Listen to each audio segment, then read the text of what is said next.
I don't think Star Trek TNG needs an introduction. Like, it's regularly listed as one of the best shows of all time, and it's just in the popular culture. Classic legend that changed the face of television forever lives on in Star Trek: The Next Generation. Its continuing mission is to Please consider attending. On the oil tanker at Toshiana Maru in the middle of the bay. Geordie, how much gas do we have? You see this guy, you think Earl Grey tea hot, you think Borg, you think Engage. You know what this is, you know who this is, you know what this is for. But what's funny is that when TNG came out, like, they literally did have to introduce it. Stardate 41153.7. 78 years have passed since the days when the original crew of the USS Enterprise explored the unknown wonders of the universe. Now, a spectacular new galaxy starship, 8 times larger and light years ahead in technology, has been designed. You see, the original series ran from 1966 to 1969, and when TNG started, it was set 100 years in the future, so the technology had advanced and everything was different. And it was the 80s, it was 1987, like, the stories they were going to tell were different.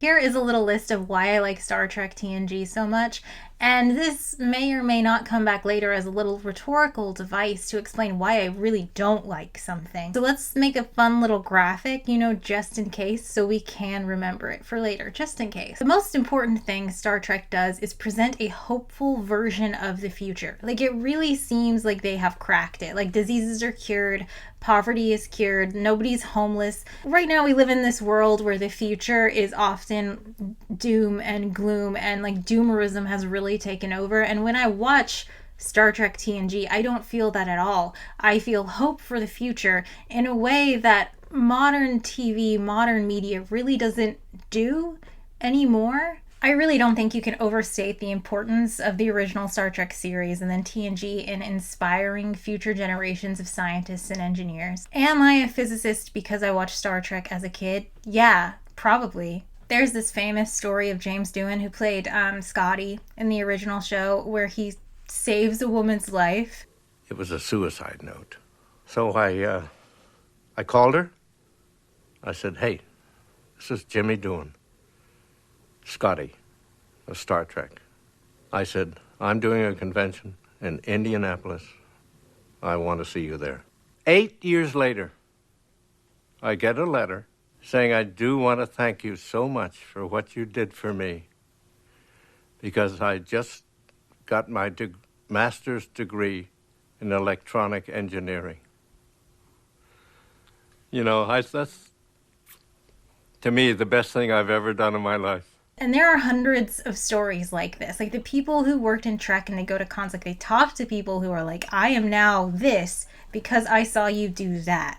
I know it's just a stupid TV show, but Star Trek had a genuine positive impact on the world. It made people hopeful about the future and what we could do, and it inspired people to work towards that goal. Something that plays into this hopeful future is the ensemble cast. Like, this is not a bunch of superheroes that are super good looking and also super brilliant and they're all the best and they never make a wrong decision. Like, it's not that. These characters are individuals. They have flaws, they work together, they all have special skills, and it's by working together that they do achieve this goal of exploring the universe. It's not just like one guy being a hero, because that is boring and that's not what real life is like. For example, Worf is one of the worst fathers I've ever seen on television that goes uncriticized. Usually when a show portrays someone as a deadbeat dad, they also criticize him for that act, but Worf just straight up abandons his son Alexander.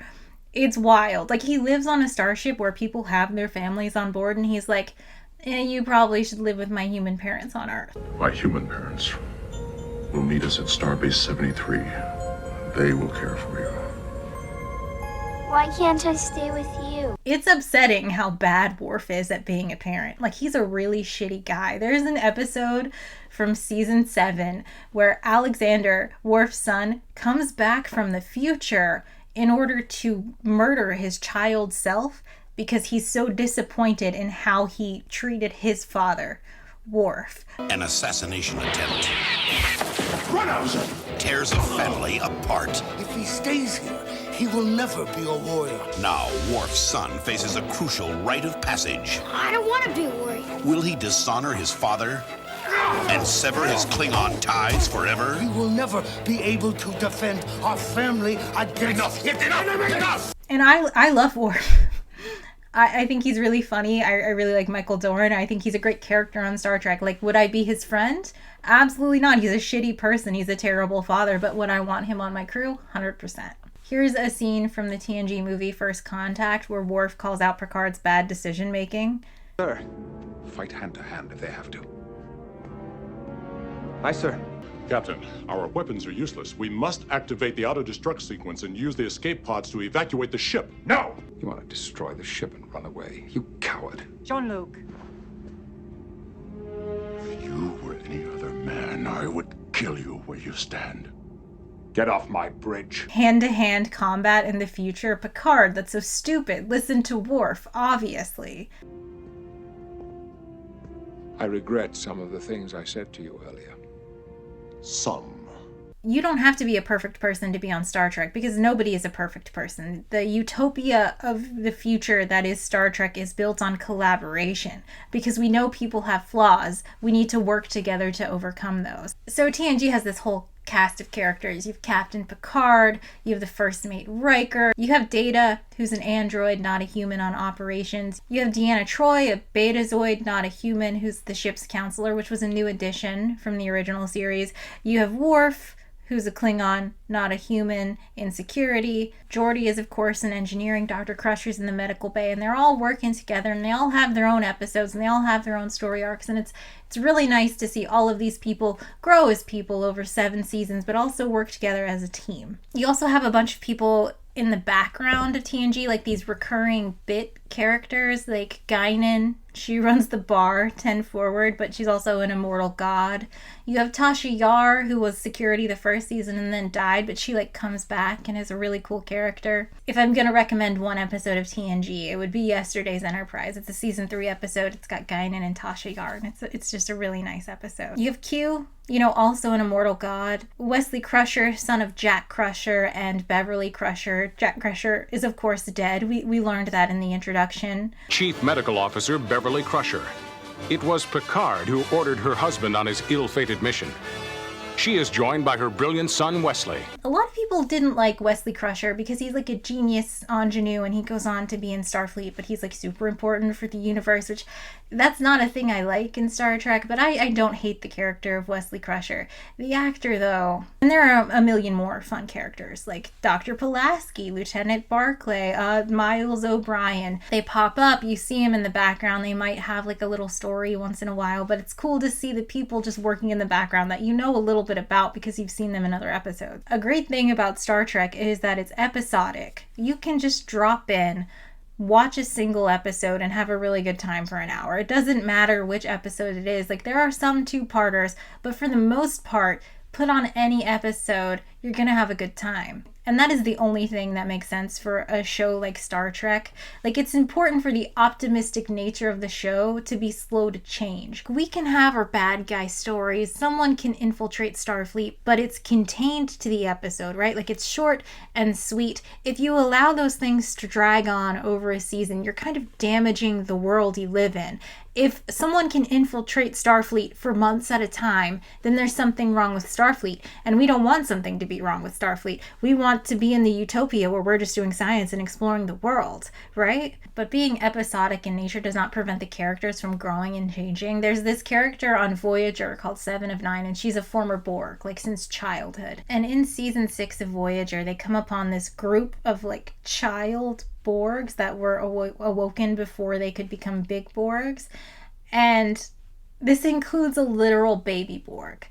Star Trek does get real sometimes. There are very serious moments. And this whole story arc is really serious. And it shows how 7 of 9 grows as a character because she sees these little kid Borgs. She sees what she used to be.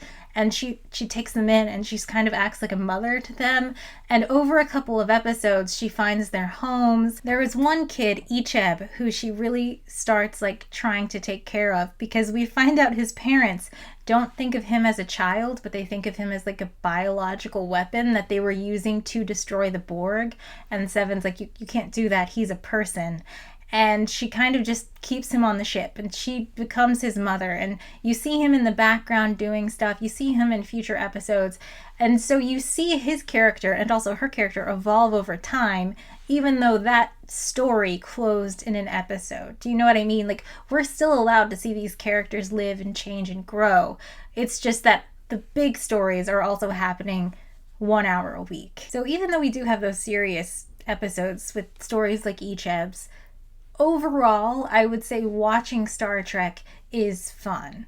Even when things get really serious, there are still elements of fun in the show. The characters are having fun. Because the economy is solved and you don't literally have to work, every single character in Starfleet has applied to be there and worked really hard to get there and is, living the dream, exploring space, doing exactly what they want to do with their life. So they're all having a good time, which makes the show fun to watch. I see where you're going. We ship down, then kick hard into warp 9. Yeah, come back, fight. Woo-wee. It's just fun. It's a fun show. Master Byleth is demanding, temperamental, and rude. You share all of those qualities in abundance. Perhaps you should try to build on your similarities. Because they're having fun, it's fun to watch. I want to have fun when I watch a Star Trek. Okay, so this last reason is going to be super embarrassing. Don't make fun of me, but I really like the pomp of Star Trek. Like, we're in this future idyllic utopia paradise where everyone knows where they're supposed to be and what they're supposed to be doing, and as long as they are following the rules, the ship runs smoothly and properly and they can go about their mission. And I just like that version of the future. Is that embarrassing? Don't be weird about it. Not in like a military way, but in like airline pilots, right? A specific set of lights go off, an airline pilot pulls out a binder and they flip to a list and they follow the list and they land the plane safely. They know exactly how to behave in an emergency, which means they're calm and they do the thing. Like, I love to watch those videos. There are so many of these videos where teenagers are like landing single engine airplanes. Are you a solo, ma'am? I'm a pseudo pilot solo, yeah. Right main, the wheels just fell off the airplane. And you can hear the people, what is that called? Like the control room, where they're like talking this 17-year-old child into landing a plane. Affirmative. It'll be okay. Just make a right turn to circle. We're going to get some people out to help you, okay? So everything will be okay. And who's letting their kids in these planes? It seems like these planes crash all the time. But I love to watch those because... Beautiful job, Maggie. You get a whole bunch of people clapping for you up here. It's exactly like Star Trek. Like, they're told what to do, they follow it exactly, they land the plane and they're calm. And sure, they can be very nervous and they can cry once the plane is on the ground. And that's how I would like to live my life. I wish there was a list to follow. What does that say about me? We don't need to talk about it. So you'll sometimes see personal conflict on Star Trek, but if it's red alert, everyone is at their post doing exactly what they need to do. They know what they need to do and they're doing it. And I love to see that. Delay that order, number one. Red alert. My favorite version of this is not actually from Star Trek, it's from Battlestar Galactica. Spoilers for Battlestar Galactica that came out like 20 years ago. So Laura Roslin is the Secretary of Education. She's like 43rd in line to the presidency, right? And then, Cylons attack and they're all dead. And so she's just in the plane talking about how she doesn't like politics that much, and she's only the Secretary of Education because she was in the first administration and she doesn't even like it. And then she gets the news that she's the president now. Everyone else is dead. She needs to step up. And she takes off her little blanket and puts on her blazer and gets to business. And I love that. That's exactly what I'm talking about when I talk about pomp. Wait a minute, who put you in charge? Well, that's a good question. The answer is no one. But this is a government ship and I am the senior government official, so that puts me in charge. So why don't you help me out and go down into the cargo area and see about setting it up as a living space? I just love to see people take their jobs seriously. And Starfleet is a serious, we're all having fun, but it's Starfleet. Yeah. So what happens next? How does Star Trek TNG end? In the spirit of the original series, they did a bunch of movies after the series ended to, varying success. The final Next Generation movie is called Star Trek Nemesis, and it came out in 2002. So Deanna and Riker get married and are heading off for him to be the captain of the Titan when the whole Romulan parliament explodes.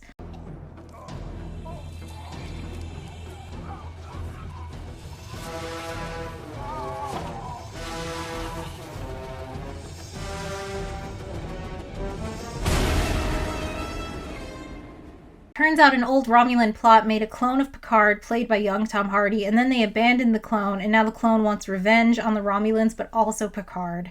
And there is now a new data called, B4. Anyway, Picard has to kill the clone, and the Romulans thank him, and in the last second, Data saves Picard's life, and then he dies. Picard goes to see B4, and oh my goodness, maybe Data's brain is in there, I guess, and then he winks at the camera. And that, Nemesis, is the end of Star Trek TNG. It's a bad movie, but all Star Trek movies are bad. It's impossible to make a good Star Trek movie. I'm definitely not the first person to say this, but Star Trek the show looks like this. Question your actions, Captain. I question your choices. I question your loyalty. With the first link, the chain is forged. The first speech censured, the first thought forbidden, the first freedom denied, chains us all irrevocably. Or like this. Low reverse into drop off over 5 minutes. We'll show him what this baby can do, sir. Give me everything you got, LaForge. Aye, aye, sir. And the movies look like this. You're really going to risk igniting the exhaust? All right. I will. Or like this.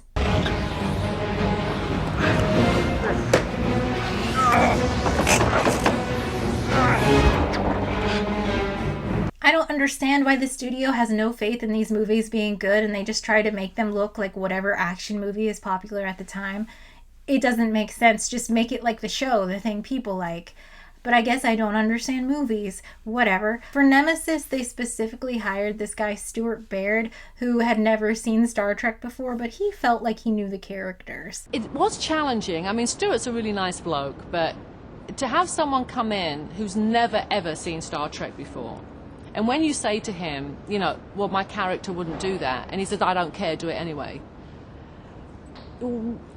First of all, you want to punch his lights out, but second of all, he is the director, and you kind of have to do what he says. And he played a big role in writing the script for this movie. So they show up to the shoot with this script, and it's about Picard's long-lost son that he didn't know he had. And Patrick Stewart, the guy who plays Picard, is like, we already did that. Why would anyone show up to the movies to watch the long-lost Picard's son thing? That's so boring, and also we already did that. I'm not doing that again. One of the last episodes of TNG is called Bloodlines, and it's about Picard finding his long-lost son. They do a DNA test, and this guy Jason is his son, and Picard is worried about becoming a father, but also he's embarrassed and angry because Jason on his planet is a criminal, and he's like, how could you be a criminal? You should be in Starfleet. I'm Picard. But then he also finds out from Beverly Crusher that Jason has a disease and he's dying. So Picard is dealing with all these emotions of becoming a father, but also his son being very sick, and maybe he won't have the chance to be a father. And then it turns out it was all a Ferengi plot. Jason is not really his son. Beverly Crusher cures the disease. Jason is offered a chance to stay on the ship, and Picard gives him one of his, famous antiques from his adventures. And Jason goes back to the planet to be a good little boy. So yeah, they had to rewrite the script to Nemesis real quick, which is why the movie is bad, and it's his clone, and that seems kind of weird. Brent Spiner was also involved in writing the script, so I'm not sure how he thought it would be a good idea to just do the whole Picard son thing again. Part of the problem was that when this movie came out in 2002, it was the week after Harry Potter and the Chamber of Secrets came out, and the week before Lord of the Rings: The Two Towers came out. So it's Harry Potter, a Nemesis Star Trek movie, Lord of the Rings. It was never gonna win in that, right? There's no way it ever came out on top. I was a child who was really into Star Trek The Next Generation in 2002, and I had no idea this movie existed at the time, so they weren't advertising it very well. I even went to go see The Two Towers in theaters, and I have no memory of seeing a Nemesis poster or anything, so I don't know what they were doing. Let's just count TNG as ending in 1994 when the series ended, and that's fine. Like, we're used to Star Trek movies being bad, it doesn't matter. The show had a good ending, it was a nice ending. And as we've seen from the movies, they don't really have ideas for these characters, so it's over, and that's fine. It ended on a high note. You can't ask for more than that. The Star Trek franchise was rebooted with the 2009 Star Trek movie. It was directed by J.J. Abrams and it was written by Robert Orci and Alex Kurtzman. Alex Kurtzman later goes on to be the man that Paramount has decided should be in charge of the entire Star Trek property, based on the writing of this movie. We have young Kirk. He meets old Spock. Old Spock has been thrown back in time with a Romulan ship because in the future there was going to be a supernova which old Spock tried to stop with red matter, and it didn't work and a bunch of Romulans die, and Spock and one of the Romulan ships were thrown back in time. And because Romulus the planet was destroyed, the Romulan ship that got thrown back in time is very mad at Starfleet and also Spock, and so he's back in time doing damage. And that's the plot, but the plot doesn't matter. Of course they saved the day. The point of this movie was to get the gang back together and also reset the timeline. This movie is memorable because it looks like this, but at least those lens flares lit up the scene. Look at where we're at now. Should we go back? I mean, it does look super old, but at least you could see what was happening. That was kind of nice. Is this a good Star Trek movie? Of course not. Good Star Trek movies don't exist. It runs into the same problem where it's just action-based, even though that's not really what Star Trek is about, but also it adds this new second problem, which I find very annoying, just like random fan service nostalgia drops. The movie feels nothing like Star Trek, so they'll just randomly be like, remember the Kobayashi Maru? Remember that ladder? Remember the green alien woman? Oh, this counts as Star Trek, right? Like, they want to reboot Star Trek, that's fine. They want to make Star Trek an action show, that's fine. But they can't expect the Trekkies to just come along because they throw us random references. Like, that's not enough to make it Star Trek. You have this whole universe to play with. Like, the idea of Star Trek is yours, and you just make the same movie? Like, really? Honestly, it seems pretty cowardly. Like, they could have made something new. They could have done anything else, but instead they're going to respect the material and have Leonard Nimoy be in the reboot. It's embarrassing. So it's not a good Star Trek movie, but is it a good movie? I mean, some people like it. I don't think it's like a bad movie. I think the plot's too convoluted for it to be a good standalone Star Trek movie. Like, why are you referencing Leonard Nimoy? Why are you going back in time to reset the timeline? Just a gentle space romp is all you needed to do. I think it could have been simpler and that would have made it better. I talk a lot about Star Trek with my friends. That's right. I have friends and we talk about Star Trek. And one of my problems with this movie I get a little bit of pushback on, which is that I think the opening scene of this movie is ridiculous. We're on the USS Kelvin. The captain dies, right? The first officer, George Kirk, steps up and is like, I'm the captain now. And I love that. I love the pomp of Star Trek. Of course, I love to see him step into this role automatically and take it seriously. But then, oh no, they're gonna die in this battle. And oh no, he has to manually drive the ship. Okay, so he sends all the personnel off the ship. Okay, that makes sense. He's going to go down with the ship. He is the captain. But then you find out one of the personnel is his very pregnant wife. Oh, that's kind of sad. And oh my God, she's giving birth exactly at this moment. And while he's driving the ship to his death, he's listening to his wife give birth. Like, we have to hear them name the child while he's dying. James Tiberius Kirk. Tell me about it. He's beautiful. In this moment, Chris Hemsworth is doing the best acting, but also the best American accent of his career, and they name the baby. And then as George Kirk takes his last breath, James Tiberius Kirk takes his first breath. Sweetheart, can you hear me? I love you so much. I love you. I know they're trying to like trap you emotionally and make you just feel like, oh my god, this is so serious. I feel so invested in these characters. But there's a moment when it becomes too much and it crosses over into comedy. I realized that they wanted to be in space right away, and that's a good decision. When you're making a Star Trek show, you do want to be in space. But I think they could have just done this scene with the captain and he's dying for his family and maybe shot to a picture of young Kirk, and I would have felt a lot more emotional, but this was just absolutely ridiculous. And also there's this scene later in the movie, you know, of course with the Kobayashi Maru, God forbid we make a Star Trek thing without referencing this stupid Kobayashi Maru. You somehow managed to install and activate a subroutine in the programming code, thereby changing the conditions of the test. And Spock is like, you should know better than anyone, you know, the scene.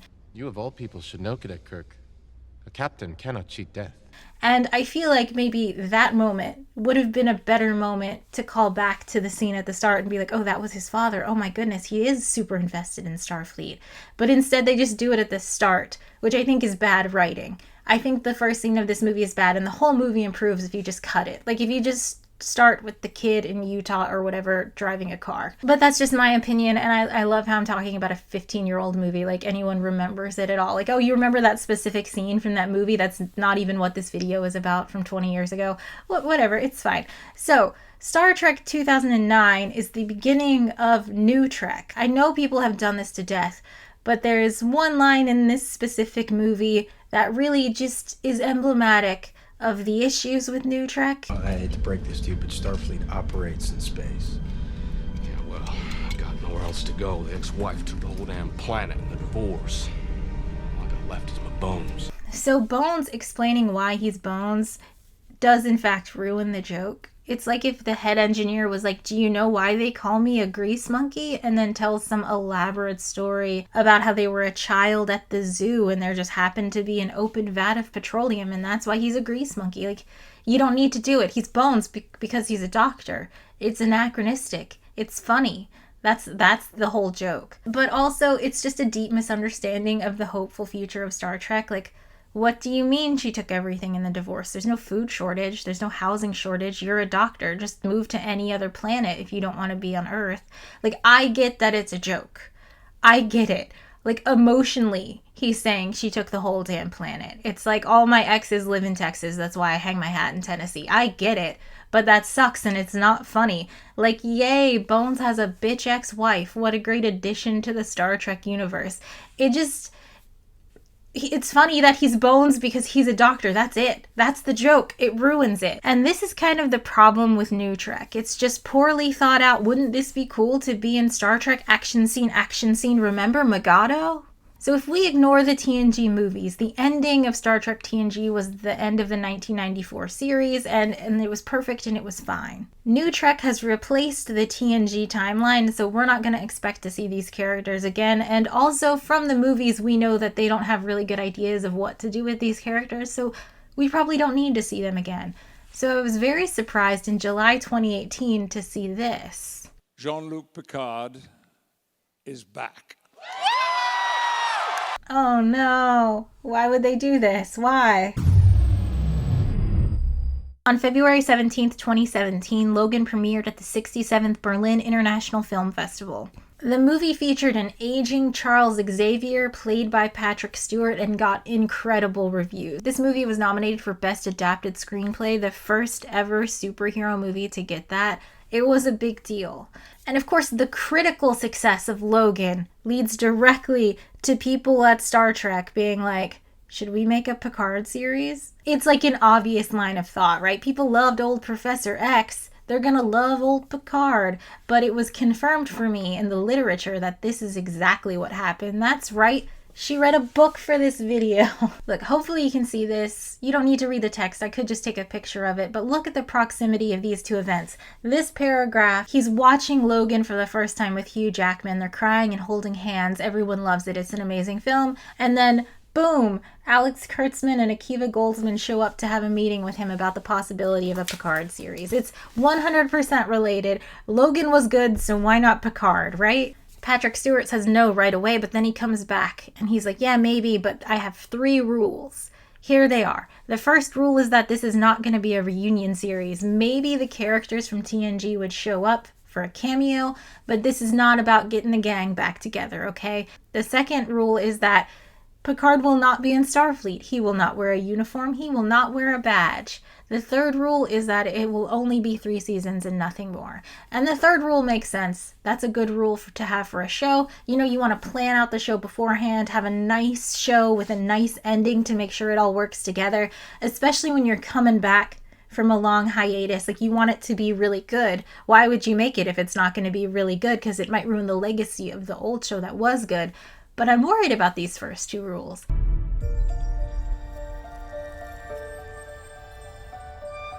You might not have realized this, but this is meta commentary because I haven't even described what this video is about yet. This video is about Star Trek: Picard, the show. It's a recap, a review, a discussion of Star Trek old and new. But the thing about Star Trek Picard is that each episode starts with like a 90-second to 3-minute recap of what's happened before, and then inexplicably, randomly, hilariously, sometime 10 to 25 minutes in, they'll just drop the title card.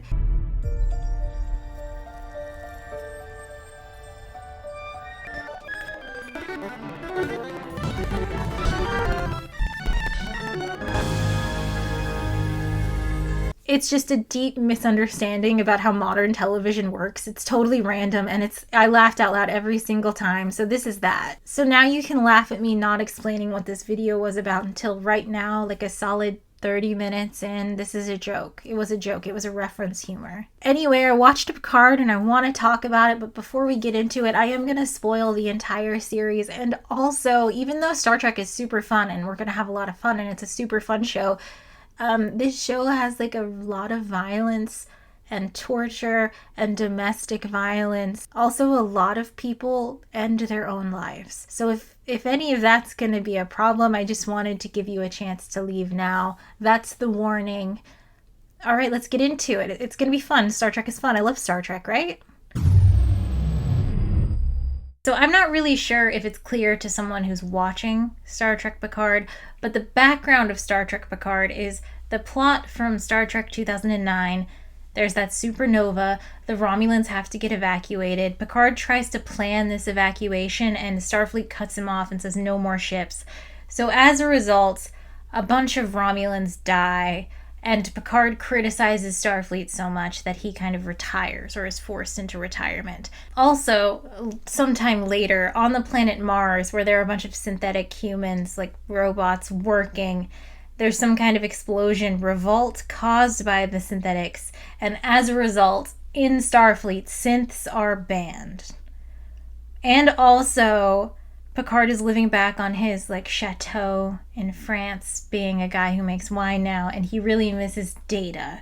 That's the plot. That's how we start. Just like a real simple, easy breezy intro into the show, although they don't tell you any of that. You're supposed to know that going in, I think. So Picard is living on this winery with some Romulan refugees, Laris, and then also this guy who's like her partner, and they kind of help him work the farm and treat him like an old man, like they're getting him coffee. Tea, Earl Grey, decaf. Coffee and asking him if he slept okay, and it's kind of a weird dynamic. The first episode of the show has them preparing Picard for a Fox News style interview, which yay, I'm glad Fox News exists in the Star Trek universe. Admiral? I thought we were here to talk about a supernova. A group of rogue synthetics dropped the planetary defense shields and hacked Mars's own defense net. Yes. Wiping out the rescue armada and completely destroying the Utopia Planitia shipyard.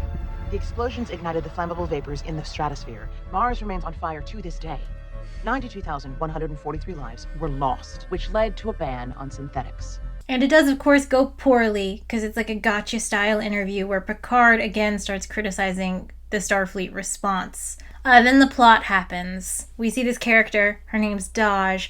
She doesn't know that she's a synthetic human or a synth. This crazy gang of ninjas breaks in, and she wakes up like a sleeper agent, kills them all, and then panics, and then sees Picard on the news and goes to find him because she recognizes his face. She's got this stupid necklace. There's 2 rings on it. It's so stupid. It symbolizes her and her twin sister. They keep pointing to it. They also sold it on the Star Trek store, but it's so ugly. It looks like it was designed by like the people who make Pandora bracelets. Anyway, she goes and tells Picard the plot, and he's like, oh my goodness, we have to solve this mystery. And then she takes off because she doesn't want him to get hurt. So he goes to Starfleet headquarters to like this museum where apparently they just store all of the stuff that was on the Enterprise. There's like a bunch of remember this things from TNG. One of the things in there is a painting that Data painted, and it looks just like Daj. The painting is called Data's Daughter. Oh my goodness. Then he goes to talk to this scientist, Girardi. She's going to be a main character on this show. And she's like the world's leading expert in synthetic humans. And we get a tour of the lab, which is completely empty because, you know, they banned synthetic humans, which means they banned the research, which like... Welcome to what's left of the Federation's Division of Advanced Synthetic Research. Yay. What a fun Star Trek universe where science and research are banned. Anyway, she recognized the necklace because she used to work with Bruce Maddox, who is a character from TNG who worked on synthetic humans, but he is also a synthetic human science researcher or whatever. Picard is like, could you have a synthetic human today? And she's like, absolutely not. The only place you could build it is here, and look at this. Daj tracks down Picard because she awokened like a sleeper agent and now has these skills. Picard explains to her that she's a synthetic human, and then they get attacked by those same, like, ninja guys, and Daj dies just this incredibly horrible looking death.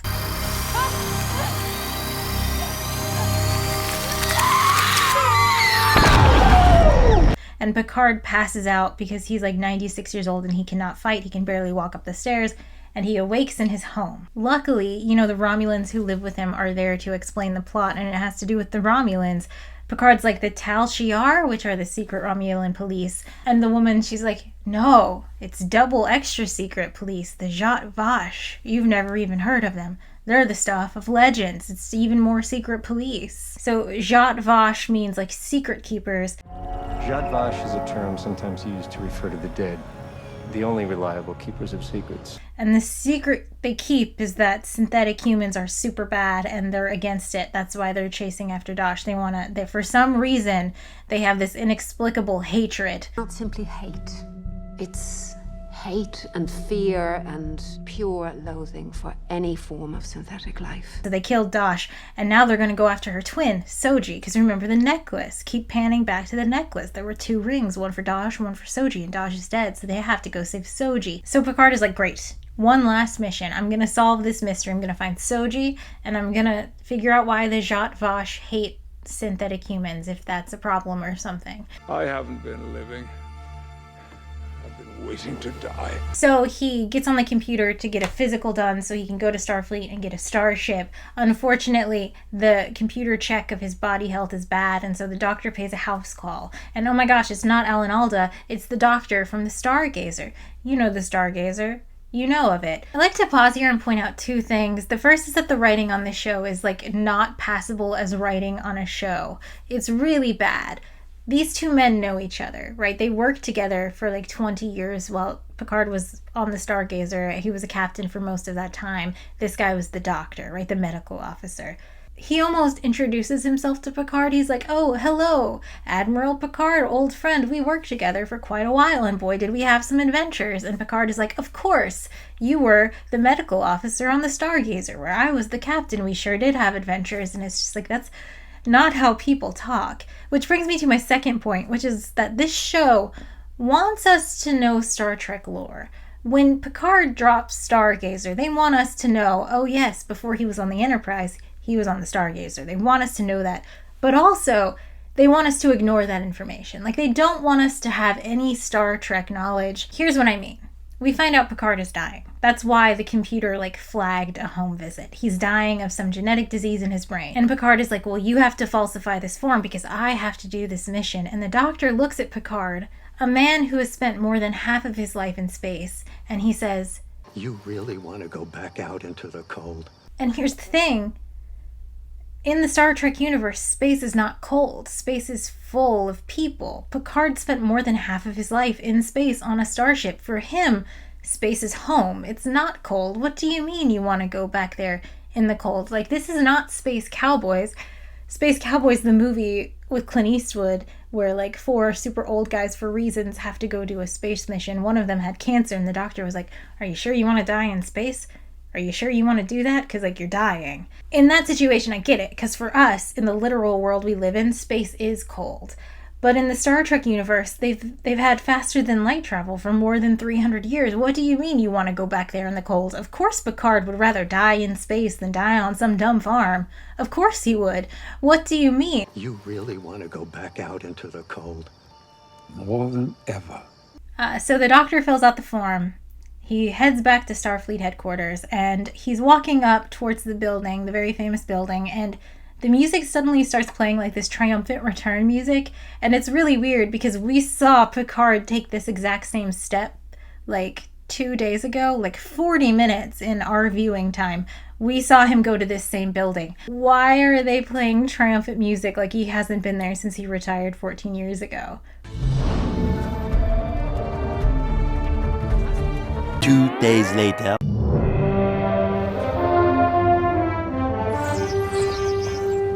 Anyway, he gets in the building, he goes to talk to Admiral Crystal Clancy, and This is no longer your house, Jean-Luc. So do what you're good at. Go home. And then we get taken out of that room, and the audience is shown a shot that Picard doesn't see with Admiral O and this other woman who's now a character in this show. And we find out, like, oh no, Romulans have infiltrated Starfleet. The Zhat Vash is in Starfleet. Oh my goodness. But I just want to show this to you. I promise you I'm not editing this.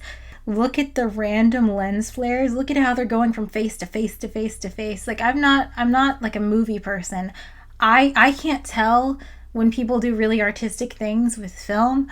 I do know when it's bad. So he goes home and he talks to the Romulans about the plan. They are like, why not call Geordi or Riker or somebody? And they would do it in a heartbeat, and that's precisely why I cannot ask them.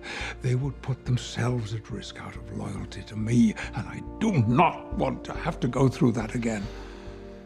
Okay. You need someone who hates you and has nothing to lose. I've already made the call. So this is Raffi. She's the main character on the show. We flash back to Starfleet headquarters again. Picard's leaving the building, and he had just given this big, awesome Picard speech that we didn't get to see. And Raffi's like, oh no, and it turns out she got fired too. And this turns her into a conspiracy theorist about the Romulans, and something's going on, and this... What do you think happens when there's a cover-up? They conceal it. Ruins her life. Like, Picard just goes to live on his vineyard, and she like loses access to her child. She gets addicted to drugs. She lives in a trailer park, kind of, all because of Captain Picard. And now he shows up and he's like, get me a ship. It's the Romulans. Her life is in shambles, but she decides to put him in touch with Captain Rios. And there's this bit that I think is supposed to be funny where Rios' ship is only piloted by him, but it's staffed with emergency holograms that he has made the AI look like him, but with different accents. So you'll like see him with an English accent or an Australian accent or a Scottish accent. I mean, it's fine. So, what seems to be the problem? Are you kidding me? The only thing you need to know about him is that he has daddy issues, and he doesn't want to get close to Picard because he was in Starfleet and he had a Starfleet captain, and he got close to him, and that was like his daddy, and then something happened and he can't do it again. I already had one grand, heroic captain in my life. The last thing I need is another one. Do you even have a family? I do not. I used to pretend he was my father. Call him Pops in my head. A couple of times it almost slipped out. I used to live with a guy who liked paper books. I bothered him too. What did he used to do about it? Here's my dad. They ask you how you are, you just have to say that you're fine. I'd like to pause again and talk about the bad writing. Like, it's not just the dialogue. Is the plot? Let me explain. We're 3 hours into a 10-hour show called Star Trek, and we have yet to trek the stars. But what we did have to do, Picard goes to the doctor. He has to get him to falsify a form. He goes to Starfleet to ask for a ship. They say no. He goes home. They're like, you'll have to get a different ship. He goes to talk to Raffi with the ship, and he has to convince her to give the ship, and now he has the ship. Like, we had to watch every single one of those interactions. It's like 90 minutes of screen time, and none of it matters for the plot. From episode 1, where he did an interview with Space Fox News, we know that Starfleet is mad at him. We know Starfleet will not give him a ship. We already know that. We've already watched it. Why are you making us watch him go back to Starfleet and have the same conversation? It's just boring. It's so boring. There's this thing in writing called show, don't tell. The idea is that the audience will relate more to the characters if you show the characters doing stuff rather than just these big exposition dumps. So for example, if you're making a movie about me and you wanted to show the audience that I'm really cool and I have lots of friends and they love to listen to me talk about Star Trek, you would not cut to a clip of me saying, "That's right, I have friends and we talk about Star Trek," right? Instead, you would cut to like footage of me surrounded by my friends and we're all having a good time while I talk about Star Trek. And you know, I'll just input that footage here when that clip becomes available. So this kind of goes way beyond show, don't tell though. Like, you don't need to show me every step of the bureaucratic process of an old man who is sick going to space. Here is how I would have done this in like a 3-minute scene, okay? He does the interview, it goes terribly, he meets Dodge, she dies horribly. He realizes he has to solve this mystery, right? So he wakes up, he goes downstairs, he asks the replicator for Earl Grey decaf hot. And he tells Laris, like, I just did the physical with the computer doctor, but something got flagged, so I'm waiting for a call from the doctor. And she's like, what? Why? And he's like, I have to get on a Starfleet ship to solve this mystery, so I need to get medically approved. And she's like, what? Starfleet's never gonna give you a ship? Did you not see that interview you did like 3 days ago where you mocked them again? They're never going to give you a ship. They hate you. Plus, by the way, dude, we just learned that the Zhat Vash, a secret Romulan ancient religion, is infiltrated Starfleet. You don't want to tell the people who have infiltrated Starfleet that you're trying to solve how they infiltrated Starfleet. Are you actually sick? What's going on? And then the doctor calls right there, right in that second. And the doctor's like, yes, actually, he's very sick. I'm not going to approve this. You can't go to space. And he hangs up. Laris, who's a Romulan, so she's not going to show a lot of big emotion about Picard being sick, is going to be like, oh, this is perfect. They think you're sick. They think you're bedbound. You go get a secret ship. When Starfleet calls to see if you're following up on this mystery, I'll just tell them you're super sick. This is perfect. This works out perfectly. You can't call Riker and Geordi because they're in Starfleet and there would be a record and people could search it and find out you're trying to solve this. You need to go talk to Rafi and then boom. That's it. 3 minutes, right? Picard is dying. Starfleet's mad. Romulan ancient religion cult has infiltrated Starfleet. You can't call Riker. By the way, my excuse is much, much better than the one they actually gave on the show. You need someone who hates you and has nothing to lose. Introduce Rafi. She's got a ship. 3 minutes. If I was in charge of Star Trek, I would not let anyone make a new Star Trek show that didn't end the first episode with them on the ship. How are we 3 hours into the show and we have not gotten on the starship yet? Whatever. Episode 4. We're gonna start solving this mystery, right? No, it's kind of like a flashback side quest episode. When the Romulans were evacuated, Picard took some of them to this planet Vashti, and there was this women's group of ancient one-on-one combat fighters and like a little orphaned boy, and Picard was kind of like a father figure to the boy. And then once Mars exploded, he never went back and he feels guilty. Star Trek has this hero in their pocket with Jonathan Frakes, who played William Riker on TNG, but he's also a director, so he's directed quite a few of the movies, he's directed quite a few of the episodes of all these different shows, and he directed this episode, and I was looking forward to it because I wanted to see if like it still looked bad with like the lens flares and the angles and like the random Picard will be in focus and then he'll be out of focus and we're just focusing on the backdrop. It's really weird, but no, it's the same. I'm guessing they purposefully wanted this to look like a spiritual sequel to the J.J. Abrams movies, which I feel like we all agreed looked pretty bad, but now in addition, it just also looks super dated. Like it just looks like it was a show made in 2010. I would love if it was true that this was not Jonathan Frakes' responsibility and he was just asked to do this, and because he is a hero to the Star Trek franchise, he just did it. But they all look like this. It doesn't get better. Alright, so that was the flashback, and now Elnor, his name's Elnor, not Elron, but he looks like this, so you can see how they got there. Picard wants to go there because he feels guilty, but he tells Rios it's because they need a fighter. So so he's gonna go ask Elnor to join them. It's weird that all of a sudden he feels the need to do this when he's on this urgent journey. Like, has he not been to space for 14 years? Anyway, the colony is a war zone now. The Rangers just do not have the resources to keep up with the chaos out there anymore. Also, Vashti is a hotbed for the Romulan rebirth movement. Yay, the future of Star Trek is fun.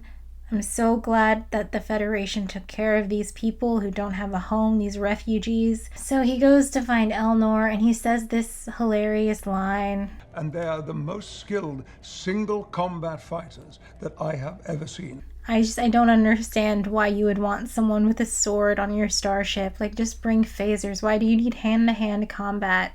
It doesn't make sense. Anyway, back on the ship, Jurati's there. Did I mention she came along because she's an expert in synthetics, and also she knows Bruce Maddox, who they're looking for because they're looking for Soji. She's there as like the comic relief fish out of water character. So they bring Elnor on, and now we have like our little found family, right? Like, we have a captain. We have a pilot, we have a security officer, we have a chief scientist, and I guess Picard is like the first mate. We did it. Looks like we're all good to go. 4 hours into a 10-hour show, we're gonna start solving this mystery. No. Actually, there's a 10-minute battle sequence and a surprise guest star. 7 of 9. Alright, so we have another little flashback side quest episode on a planet called Free Cloud. Seven explains her backstory. She wanted to join Starfleet, but she couldn't because she's a Borg, and Janeway fought for her, but they just wouldn't let her in. So instead she became a Fairness Ranger, and she goes around helping the galaxy. And Picard and her are like having this little conversation in his room on the ship, which he's had the holodeck turn into like a chateau villa room, and it's like really weird and embarrassing. Like, does he really like his winery that much to make the holodeck 24 hours a day have like French birds outside of his window? It's weird. Seven and Picard talk about how she's a ranger, and he's like, I don't like this. You should have come to Starfleet. You can't do this. You're breaking the laws. And he's like really shitting on her for her career choice when like literally at the same time he is also going against Starfleet orders. He is doing a thing Starfleet doesn't approve of, and yet he is saying that she's bad. Starfleet's been infiltrated by Romulans, and it has for like 25 years. Of course she doesn't work for Starfleet. You should feel bad that you work for Starfleet. What do you mean?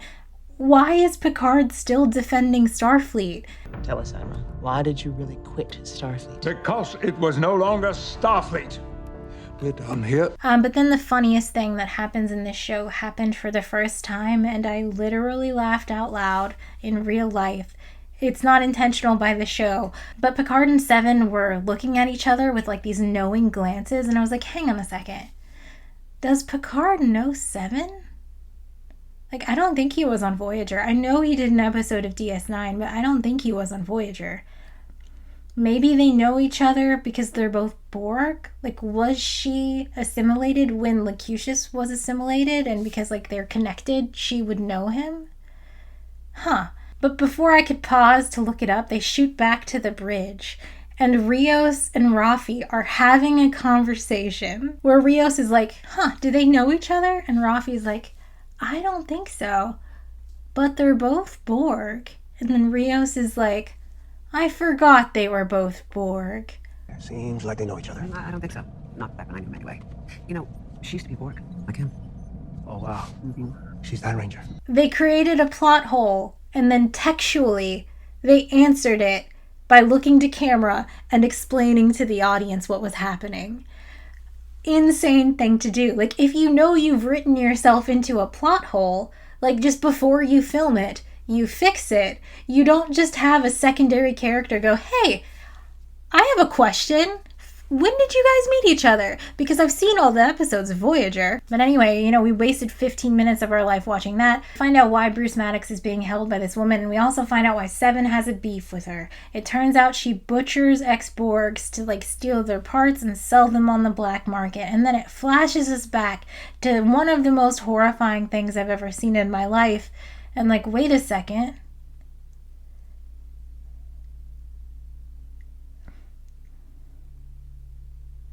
Isn't that Icheb? Oh my god. They brought Icheb onto the show only to have Seven be forced to kill him because he's been tortured to near death. Jazel had his implants stripped out. Without anesthetic. Without even the minor mercy of death.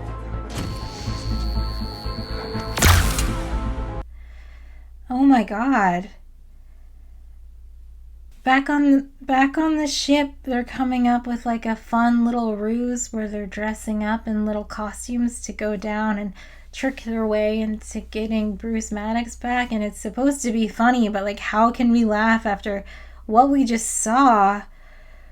Anyway, it doesn't last very long. It immediately fails, and like everyone starts shooting him up, and they beam back, and Maddox is put in the med bay, and then Seven just goes back to kill that woman. Meanwhile, Rafi shows up on Freecloud at a woman's clinic where her son is. Like, she sneaks up on him and she's like, hey, remember me? And her son's like, oh my god, why are you here? And then her son's pregnant wife comes out. Seemingly, Rafi, like, found out that her son was having a kid without his knowledge, showed up on this planet, figured out when he had a doctor's appointment and snuck into it, and somehow thought that would be like this wonderful reunion, but it's so creepy. It doesn't work, but it is also like devastatingly sad, and she just goes back to the ship and gets drunk for like the next 2 episodes. We end in the med bay. Maddox is like, there's a scam. They banned synths. It was like a scam. Starfleet's been compromised. And Picard's like, I'll let you rest, Bruce Maddox. And then Jurati like kills him. She just kills him. She's like, oh man, kills him. Oh my god, I'm gonna have to start going faster. This is so embarrassing. It's so bad. Imagine having watched this. We're in episode 6, so we're 5 hours in. We know Soji is at the Borg reclamation ship. It's like a Romulan project where they're trying to steal Borg technology, and also the Federation is there trying to reclaim Borgs, like unassimilate them. And Soji is a doctor working there. The B-plot running through all these 6 episodes is Soji's working there. There's this Romulan guy, Narek, who's like our hot Spock replacement. Every Star Trek needs a hot Spock. And he knows she's a synth. She doesn't know she's a synth. He's like seducing her and sleeping with her, and he has to convince her that she's a synth so he can find her home planet and they can go kill all the synths there. That's the plot.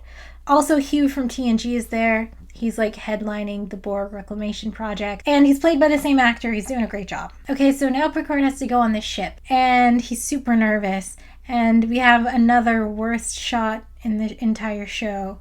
Like, oh no, he's staring at the computer. Uh-oh. Locutus comes up. Oh, look, the audience sees the overlap, even though it doesn't really make sense because he couldn't see it. He would just be staring at Locutus. Wow. Cinema. Oh, wow. So they need a way onto the ship, because if they just show up onto a Romulan ship, it's like an act of war, because the Romulus is not in the Federation. So the trick is that they're going to get one person on, just Picard, as like a former Borg and also a diplomat to like look at how the Reclamation Project is going. And they have to ask Rafi, in a devastating scene, to pull her last ever favor with Starfleet as a former Starfleet officer. Let's watch the scene together. So Rafi is super drunk. She's like holding a bottle of whiskey drunk. She vapes from her drug pen and sits down at the comm. You see Rafi call her friend. She's just absolutely devastated to make this call. She needs a favor. It's the absolutely last favor that she can ever get.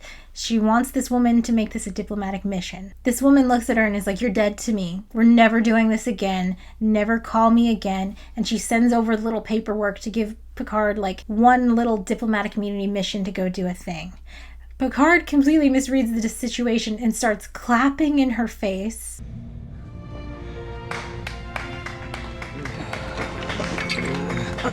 She grabs the bottle and kind of runs to go get drunk back in her cabin. And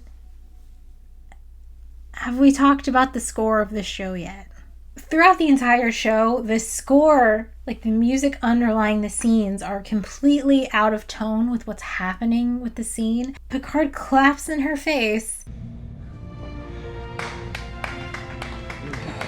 And then as she's walking away, chugging a bottle of whiskey, it does like this upward trill, just like this happy we did it music.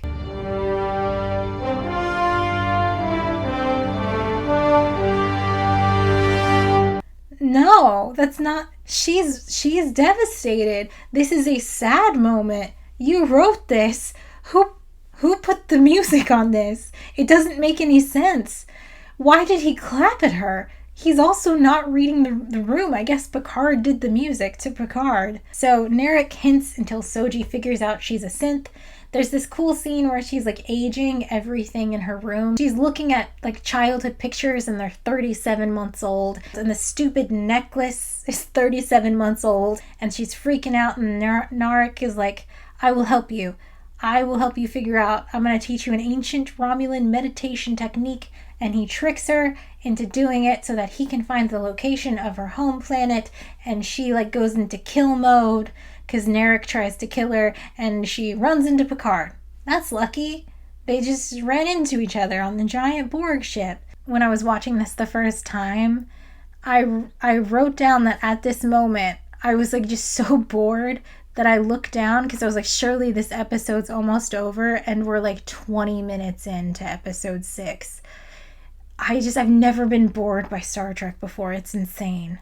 So Raffi recovers pretty quickly and she has some stupid dialogue where like suddenly she's interested in the mystery. She's like, wait, why do they want a synth? And it's just like, yeah, Raffi, that's the journey we're on. It's like they're trying to convince the audience that they haven't wasted 6.5 hours of their time to get this far. Like, hey, here's a second clue, but like it's just the first clue. We're not convinced that we haven't wasted 6.5 hours of our time. Actually, in fact, we did. So far, we have. So Elnor has snuck onto the Borg ship to help Picard. Hugh sees Picard and Soji, and he's like, I will teleport you somewhere. And then Elnor and Hugh are like there to defend the Borg ship. That's the end of the episode. Yes, that whole thing was like 30 minutes of time. So now there's a couple things going on. Soji and Picard have gone. Jurati, Rios, and Raffi are on the ship, and we have a flashback to Jurati talking to O. You remember, she's compromised. She's the Romulan Starfleet officer, and she mind melds and shows Jurati like this really weird future of what will happen if the synths are able to live, which is what convinced Jurati to kill Maddox. You see, she's not evil at all. She was just mind melded into, murdering her boyfriend of years and years and years, just right to his face. It also shows her taking this little pill that's like a tracking device. So Rios, Raffi, and Jurati want to go pick up Picard, but they're being followed by Narek. And they're like, how is he tracking us, man? And then Jurati figures it out, and she goes to the med bay, and she puts herself into a coma, so it stops working. Why would it stop working if she was put into a coma? Like, she's still alive. Surely it's just a thing in her body. It doesn't matter. Whatever. Back on the ship, Narek's sister, who's this woman, oh no, she was the one pretending to be an Earthling with round ears, but actually she's a Romulan and she also infiltrated Starfleet and she's Narek's sister, even though that took me like a long time to figure out because they act like this. And I was like, maybe she's just calling him brother, but like that's what Romulans do, but I think they're actually brother and sister. She's back in action. She's like, now I can kill all the synths. I don't have to be in Starfleet anymore. So now she's gonna like try to get information about where Soji went from Hugh and Elnor, and they fight, and Hugh gets killed, but not before he gives Elnor a thing that just happens to call the Ferris Rangers, and so Seven shows up.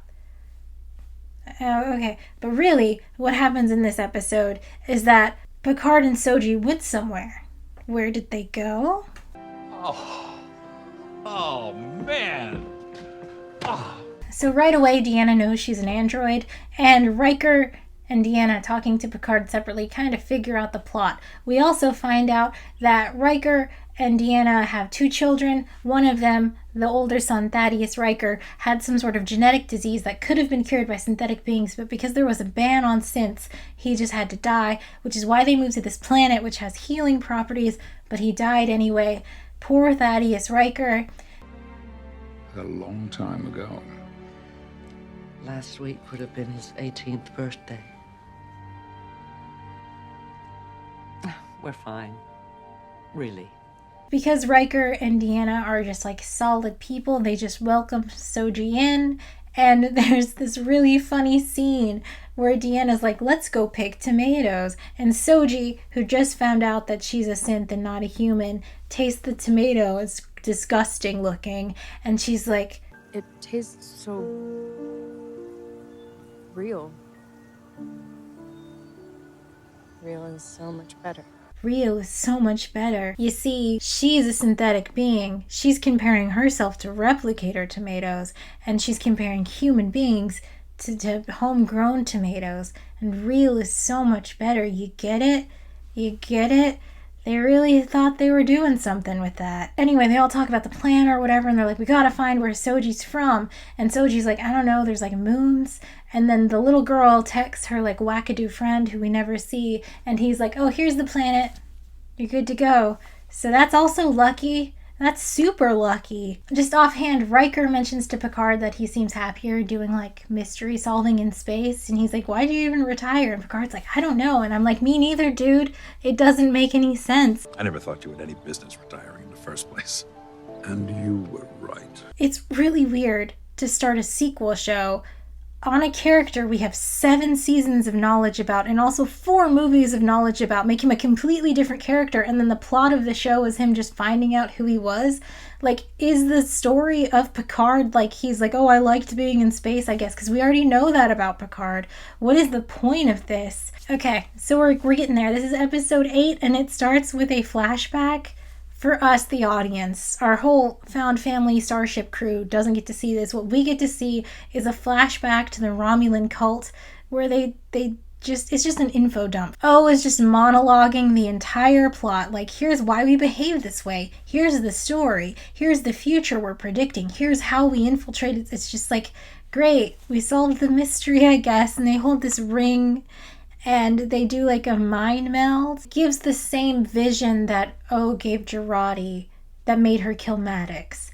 The problem is that this time we actually see the vision, and it's so on the nose and cringy. It's like a cyborg turning into Data, and a human fetus, and like a baby fox that's dead and decaying as like winter comes. It's like, it's super embarrassing. After they get this vision, like 80% of this group just immediately ends their life, like in different ways, and we have to watch it. You know, Star Trek is fun, right? Are you having fun? But now we know the plot, but our characters don't know the plot. So Rafi's in Sherlock Holmes mode. She's yelling at Picard. She's like, you just brought Jurati on this mission? She killed Maddox, and now you're bringing Soji? Who's this girl? Who's she gonna kill? Picard has this plan to take Jurati to Deep Space 12 because she murdered Maddox to like turn herself in, and it's like, bro, Starfleet is infiltrated. Why do you keep thinking you should go to Starfleet? What is happening? You're on the run from Starfleet and you're gonna go? It doesn't make any sense. And Rafi is telling him this, and it's wild because she seems to be the only one that understands the stakes of this mission. She learns the Conclave of 8, which is the Romulan fable or whatever, is not like 8 old Romulans, but it's actually this stellar system that has been arranged somehow by super advanced beings to be in a stable like orbit pattern for 8 stars, which would be super rare to happen naturally, so it must be man-made, and that's why the Romulans are so scared. Someone with the power to do that. This is crazy. Whatever killed that species is going to be terrible, so that's why the Romulans want to kill all the synthetics. That's the plot. And this is where we find out what Rios is all about. He sees Soji and gets super sad, and he goes to his cabin and he feels super sad, and he looks at pictures of his surrogate dad and he's like, oh man, I hate not having a dad. And we find out that whenever he was in Starfleet and he had his daddy Captain Daddy like found this escape pod, and it had 2 synthetics on it, and one of them looked exactly like Soji because it was like her sister like years and years ago. And Captain Daddy calls Starfleet, which remember has been infiltrated by like Romulans who want all synthetics dead, and he's like, hey, we found these synthetics, and Starfleet is like, you must kill them immediately. So Captain Daddy does it, and then he feels so guilty that he immediately also ends his own life. This is like the 75th suicide in this show. Star Trek is so fun. and Rios gets like PTSD, and that's why he's not in Starfleet anymore. And now we understand that all these stories are connected. And the thing about stories all being interconnected like this is that some people think that that counts as good writing. Like that on its own means that this is amazing mystery that they solved, when really it's garbage. It's not like, oh wow, all these stories are interwoven, what a fantastically written series. Instead, I'm like, this is just so lazy. Everything's so convenient. Like there's no reason.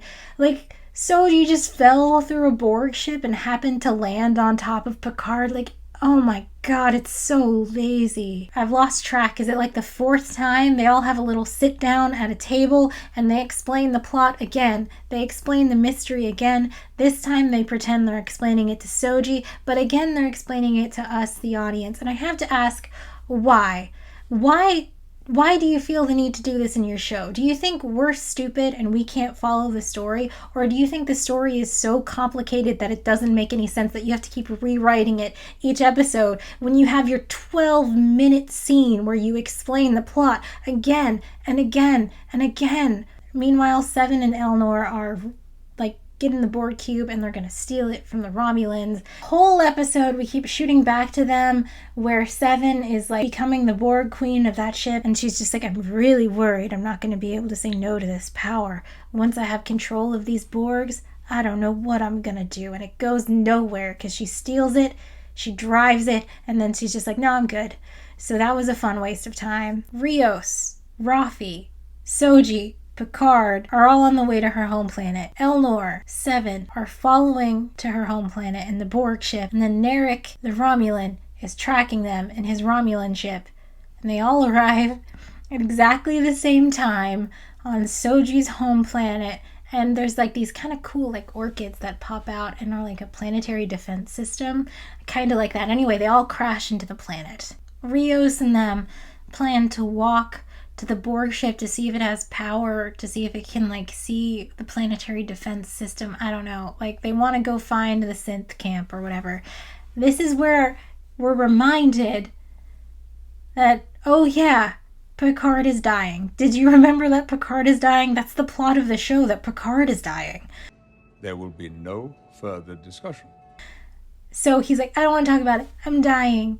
And they walk to the Borg ship, and then we just have scene after scene where he's like saying goodbye to these people because he's like, I'm dying pretty soon, guys.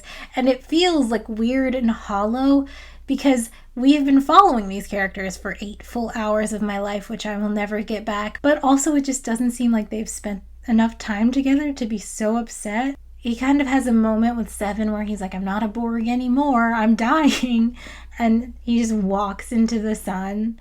They don't really check for weapons or anything. They just end up walking to the synth like compound. Brent Spiner's there, which I think is always the case. If he ever agrees to play Data, because I don't think he likes playing Data, he'll always appear as a different character. And it's usually these Soong family of people who just keep making synths. They just keep making robots that look like Data. They can't stop themselves. They can't help it. And everyone's pretty chill. And now we're in the last 2 episodes, which are a lot like the first 2 episodes, which are so incredibly boring, and like so many things happen, but also nothing happens. Sutra is Soji's sister, and also the twin of the girl that Daddy Captain killed, but like it doesn't fucking matter. Sutra does a mind meld because she studies Romulan history or something with Jurati, and she sees the same cringy, embarrassing Romulan future vision, which we have to watch again, and it's so dumb.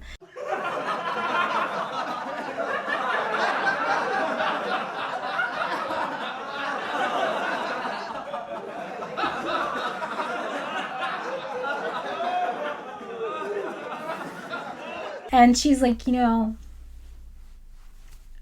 we should build this beacon. We should find out what this is all about. And Picard's like, that's a bad idea. And they arrest him and put him in a little cage where he like literally lays down on a bed and naps for the rest of the episode. Jurati, in a very relatable moment, is surrounded by synthetic beings, which she researched for her entire life until, you know, they closed down her lab. So she's like kind of excited to learn the science. And Soong shows her a lab, and there's a like spare android body. And he's like, I'm gonna die soon. I'm gonna put my brain in there. And I wonder who will actually get put in this spare android body. I wonder who. So Narek gets captured, and he's put in a jail, and then Sutra lets him escape and kills a synth, but makes it look like he did it, because she wants to prove that Romulans are evil so she can build this beacon. And I just want to talk about how much time is wasted in this show, because like Picard is locked up, the synths are building a beacon, and Rios and Rafi have gone back to his ship with like a little synthetic dongle that just fixes everything on the ship if you like think about it. It's really stupid, but there's like a comedy bit where they're like trying to figure out how it works, and it's just like, why? Why are they fixing the ship? Like, Picard is in jail. They're building a beacon to make evil synthetic future creatures come to this planet and kill everything. 218 Romulan warbirds are on their way. Why are you fixing your ship? Why? Shouldn't you be like breaking Picard out or something? And the reason they're fixing their ship is so that Narek can show up and be like, I am on your side, guys. Let's have another exposition dump. Let me explain the plot to you over a campfire for 10 more minutes of your life. Narek is on their team because he wants to destroy the beacon, because he believes the Romulan like fable that these evil things will come and destroy the universe. The plan they come up with, I'm not joking, is to put a bomb in a soccer ball, and then they're gonna pretend to play soccer and kick it at the beacon.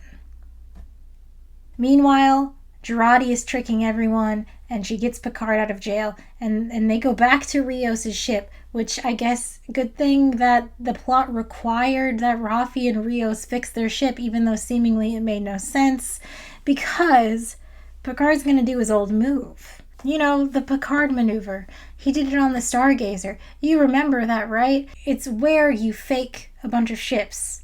Not like a hologram. It's something about like traveling faster than light right around so it looks like there's two ships, but this time they're gonna do it with 100 million ships. How the hell will we do that? If only we had some kind of wacky fundamental field replicator with a neurocatomic interface.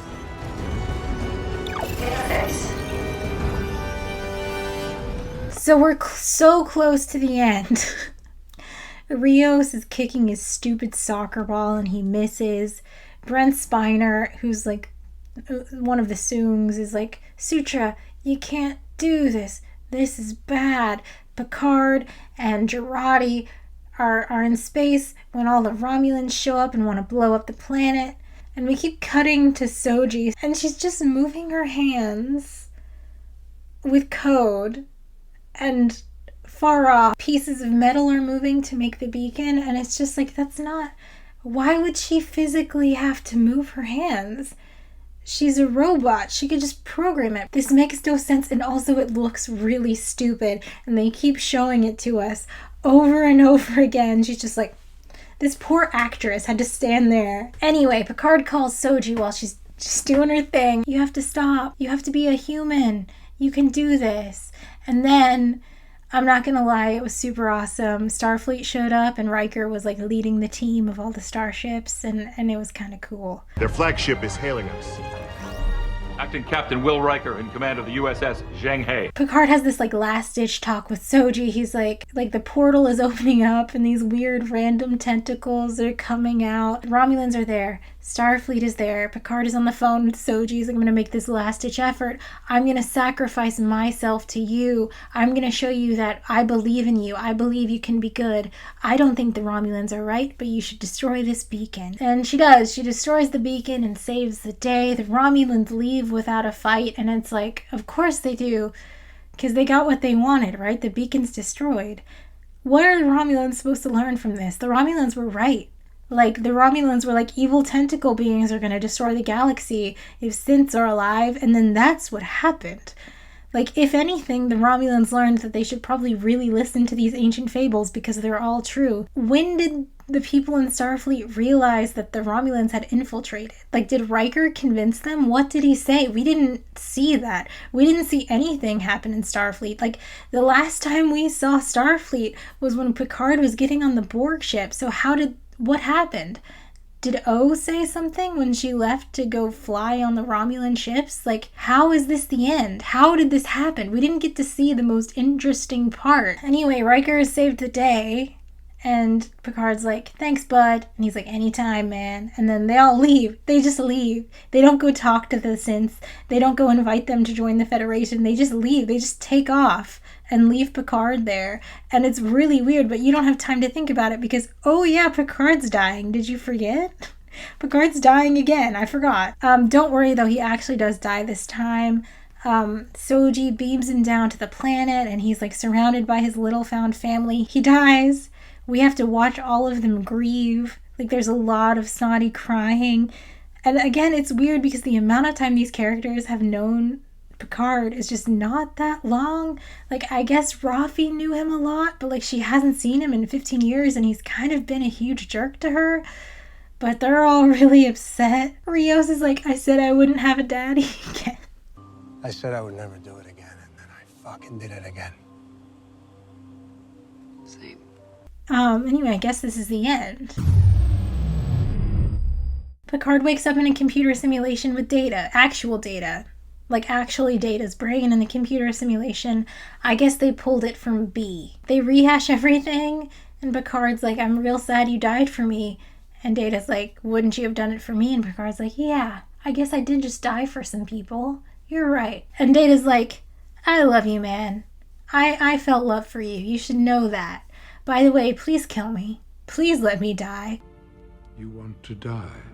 And he says some stupid dialogue about it. Butterfly that lives forever is really not a butterfly at all. And then Picard wakes up, and he's in a synthetic body. And it's the worst thing I've ever seen. The writers desperately want you to not question this in any way. You have exactly 3 minutes to ask any questions or think about any implications, while they, of course, all sit around a table and answer the audience's questions to Picard. Tell me about this body, this golem. I knew you wouldn't want to have to adjust to something new. No, superpowers. Everything is new, though. And the brain abnormality is gone. Everything works. You haven't made me immortal. Oh, relax, man. Everyone was paying attention. You have exactly 3 minutes to be like, this is weird, right? And then they're like, nope, it's not weird. He's the same age. He's exactly the same, except he doesn't have that brain disease anymore. Don't ask about it ever again. I just have to say that this is such a stupid, just a colossally stupid idea. I saw them drop the little synth, and I assumed they were going to put Data in that body, right? The start of the show, Picard is super sad that Data died for him. He's sad 20 years later. It's just killing him. Of course they're going to bring Data back to life. No? What? You're going to kill Picard? What? And we have to watch Data die again. You're telling me I have to watch Data die again? Like the 7th time? What? In the computer simulation, Data was like, I want to die like a human. That will make me the most human if I die. So why not put him in a body and let him age like... What? What? Have you ever done this where you're watching a bad show, but like you don't want it to be bad?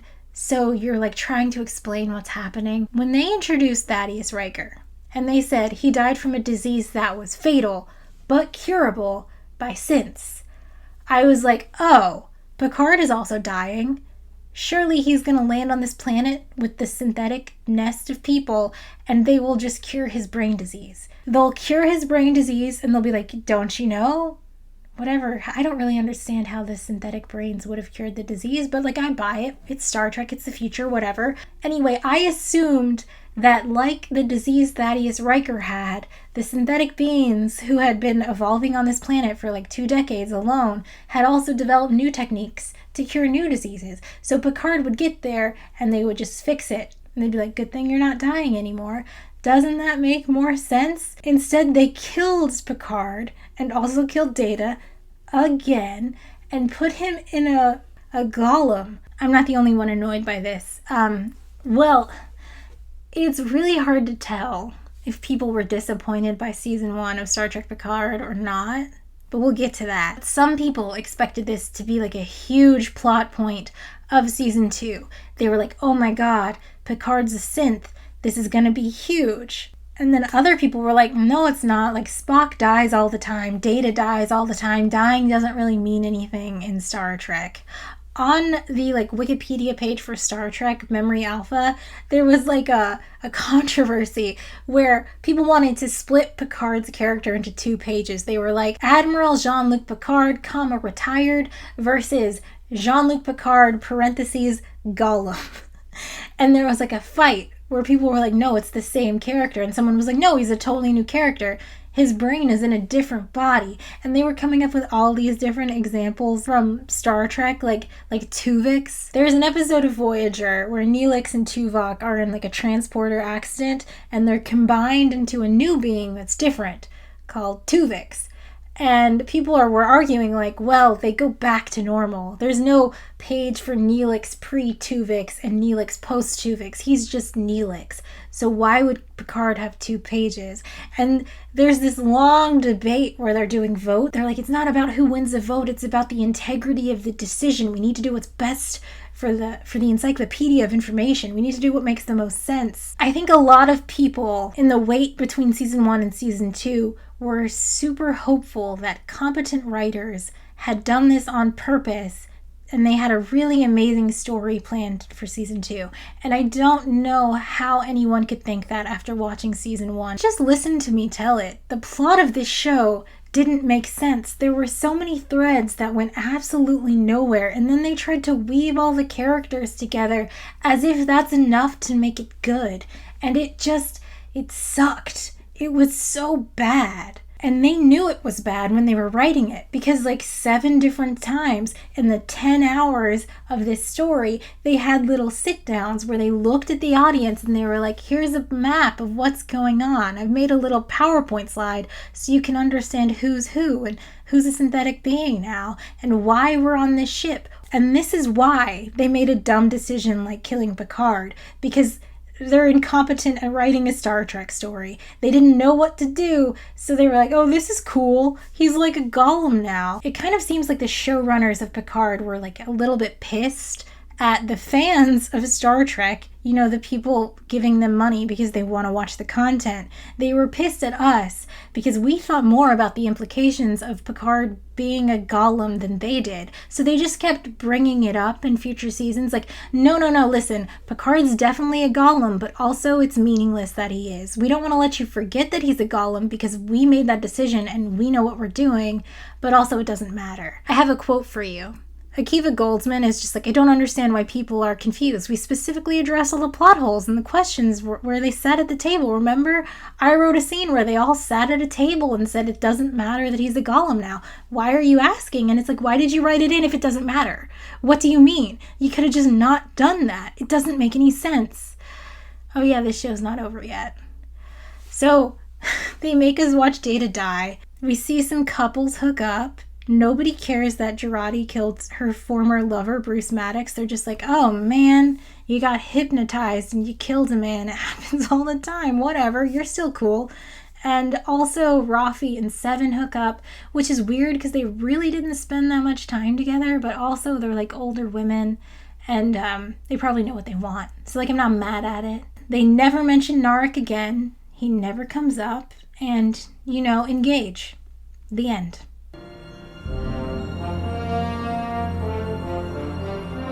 Engage. So how was it for you? The story was bad, and the writing was bad, and the music was bad, and the shots were bad, and the order that they put the shots in and the way they set the shots up were bad. But also the ending just wasn't very satisfying. We don't see Soji with her family. We don't see them memorializing Dodge. You remember at the start of the show, her sister was horrifically murdered.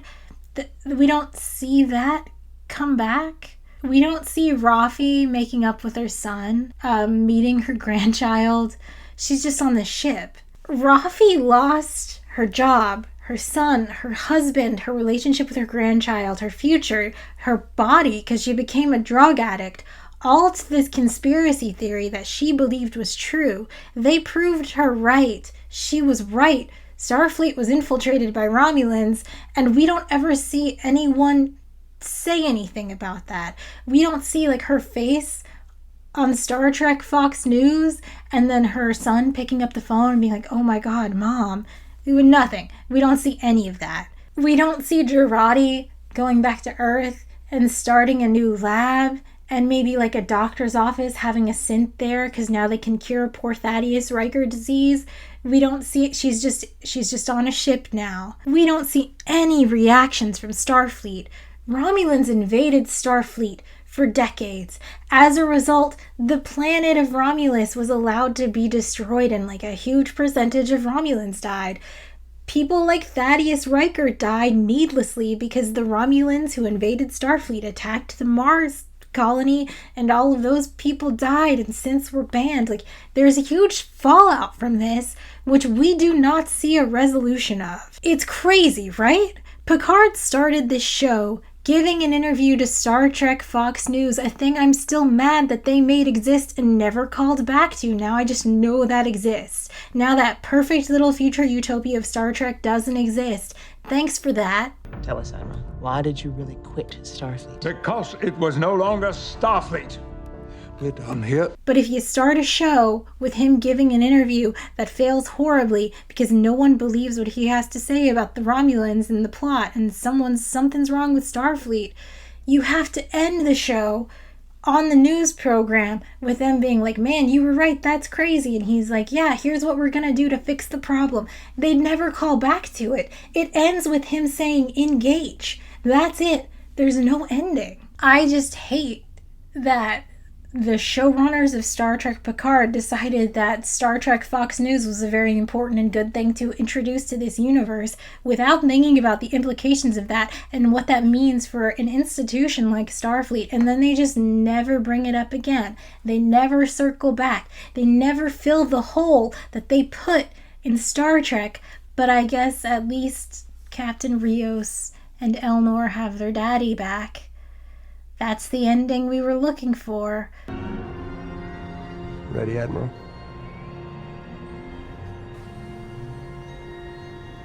This was a show about fatherhood, I guess. It wasn't about death. It wasn't about being a cyborg versus being dead. It was about being a daddy. That was the show. Maybe I should do like a little compliment sandwich because I do feel really bad. Like, I know people worked really hard on this. So here are the things I liked about season 1 of Star Trek Picard. I liked the Romulans. I liked how there wasn't just one type of Romulan, but like Romulus is a whole planet, right? Just like Earth is a whole planet. Well, it was. It was a whole planet. Just like Earth is a whole planet, right? And there are people of all different cultures with all different looks and all different accents. So it was really nice to see like the English Romulans who were like the evil baddies and the Irish Romulans who were like super superstitious and kind, and the Australian warrior Romulans. I guess they were just kind of doing like stereotypes, but it was good to see like a huge range of people belonging to one planet. I really liked that. I liked this little robot guy in the med bay.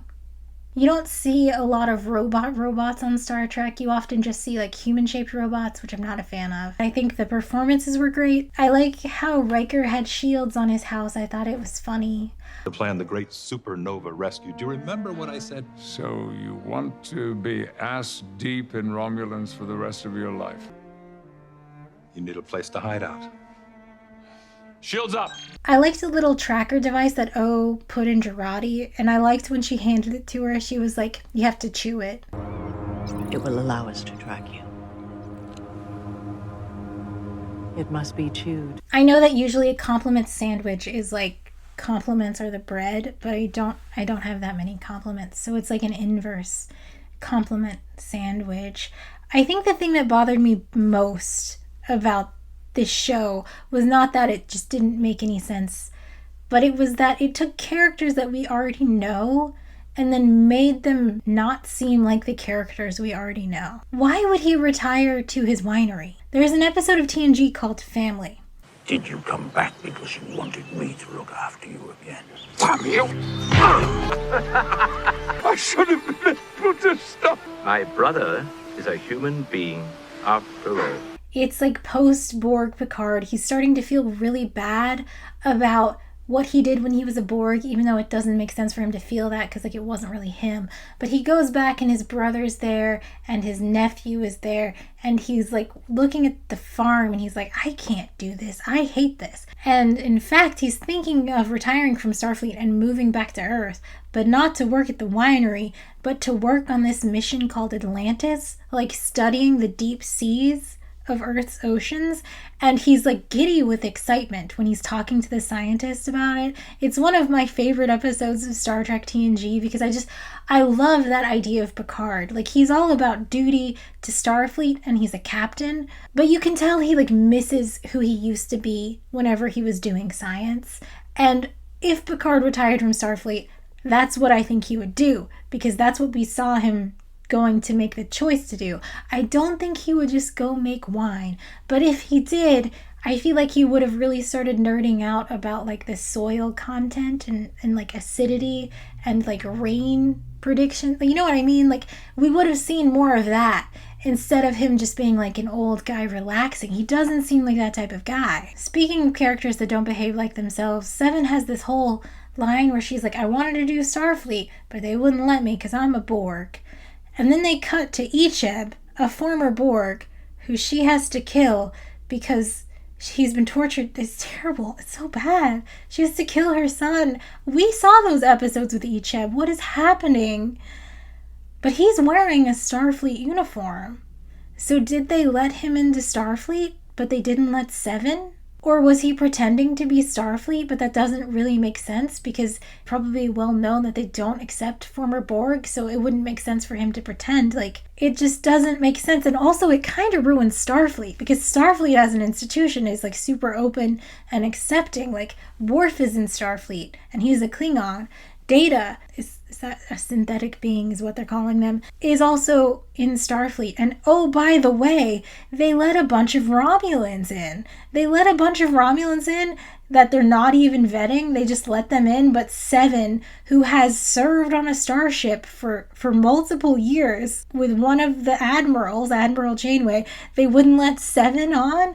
It doesn't make any sense. Do you understand how you're ruining Star Trek a little bit when you're just throwing Starfleet under the bus for bad decisions? Like, you want your character to have this past, so you blame it on Starfleet. It makes Starfleet bad. And I don't want Starfleet to be bad because I'm watching a show called Star Trek. You're telling me Riker just like moved to a planet with healing properties and watched his son die from a curable disease? Riker would set Starfleet headquarters on fire, steal a starship, and then search the galaxy for whatever Soong family member was still making synthetic brains because that would be the cure for his son. He would find them. He would get his son cured because Riker, of all people who worked with Data for a decade, knows that the Soongs just keep making these positronic brains that can't stop. He knows that even if there was a synth ban, there is a Soong somewhere just making a Data brother. He could go get it and he could get his son cured. By the way, Deanna, Riker, their son and infant daughter on the run from Starfleet hunting the Soong family in search of a cure is a much better show than the one we just watched. If Picard showed up on Nepenthe and Riker was like covered in tattoos because he spent a decade in a Cardassian labor camp as punishment because of all the people he killed looking for a cure for his son, I would believe it. But Picard shows up and finds out instead they're just growing tomatoes? No. It doesn't make any sense. It's a complete bastardization of his character. By the way, repeat the last 3 paragraphs for Deanna, who also knows synths still exist. Because they worked with Data for so long, they know. They wouldn't sit back and do nothing. It doesn't make any sense. What were they doing in those 10 years? What really bothers me is like, okay, accept that that's true. Maybe they did search, maybe it didn't work, maybe his condition progressed way faster than they thought and they didn't have time to do anything, maybe something like that, whatever. But you're telling me that their son died from a genetic illness that could have been cured by a synth who could have cured their son shows up 4 years too late and they have no reaction? The cure just randomly shows up and they don't cry, they don't scream, they're not wailing, they're not angry. He died needlessly. He was invented for this show and then murdered by this show for no reason. Justice for Thaddeus Riker. Speaking of Thaddeus Riker, so you're me a few months ago. You just watched season 1 of Picard, and it was a huge waste of time and it was total garbage. But everyone's telling you it starts pretty bad, but it gets better. And you're like, surely they took the time between filming season 1 to write a really strong season 2, so it's gonna pick up. So I started thinking, like, what would I like to see in season 2? And one of those is, like, justice for Thaddeus Riker. Like, what if season 2 is, Picard's a synth now, there's this synth ban, there's a bunch of people who are nervous around synths because of the Mars attack, but as a result, there are, like, real-life consequences, like people like Thaddeus Riker who just died needlessly because synths don't exist and the research not being done and the technology doesn't exist. Picard season 2 is probably Picard walking around convincing people not to be racist against synthetic beings. Maybe he's got, like, Soji and others on his ship and they're doing missions, and maybe that's it. Or maybe it's more about Starfleet, because you have to fix Starfleet. You can't ruin Starfleet like this and not address it, right? Like, Starfleet was infiltrated 25 years ago, and as a result, people like Thaddeus Riker are dead. Surely there's, like, a tribunal. Maybe it's like a real lawyery season where Picard is gonna finally give a Picard speech and we'll see him, like, argue to fix Starfleet, and maybe a bunch of people get kicked out. Or maybe, because of the whole thing, Starfleet refuses to address it and Earth gets kicked out of the Federation of Planets. And then Picard has to go on, like, a diplomatic mission like Sarek and just go around and convince people to let Earth back in. That would be kind of interesting, because we want to fix Starfleet, right? We want Star Trek to be like the future utopia, right? But maybe they don't. Maybe season 2 of Star Trek Picard is Picard realizing that Starfleet's no good. Then they will have to answer to the Federation. The same Federation that banned us and threw us on the scrap heap. If we wanted to destroy you, Soji. So now he has, like, this ragtag team of found family, and they're just gonna go on missions. Like the Fenris Rangers, like Seven was doing before. They're just gonna go around and, like, help people, which would be interesting. We could get back to the episodic nature of just, like, well, here's this week's plan. Do you know? Quite a few of these threads are, like, laid in the open. They just gotta pull on a couple and just hire some better writers maybe, and just focus on writing a cohesive, interesting story that doesn't need a recap every episode where the characters sit down for 8 minutes and draw a diagram of what's happening, right? Like, I mean, everyone says the show gets better, so, like, I'm super optimistic for season 2. I don't know if anyone would watch this that hasn't seen Star Trek Picard, but if you haven't seen Star Trek Picard, I'm super excited to be the person that gets to tell you what season 2 of Star Trek Picard is about. It would make my life to be the person that gets to tell you which of those, like, oh, that could be interesting ideas they follow. What do you think it is?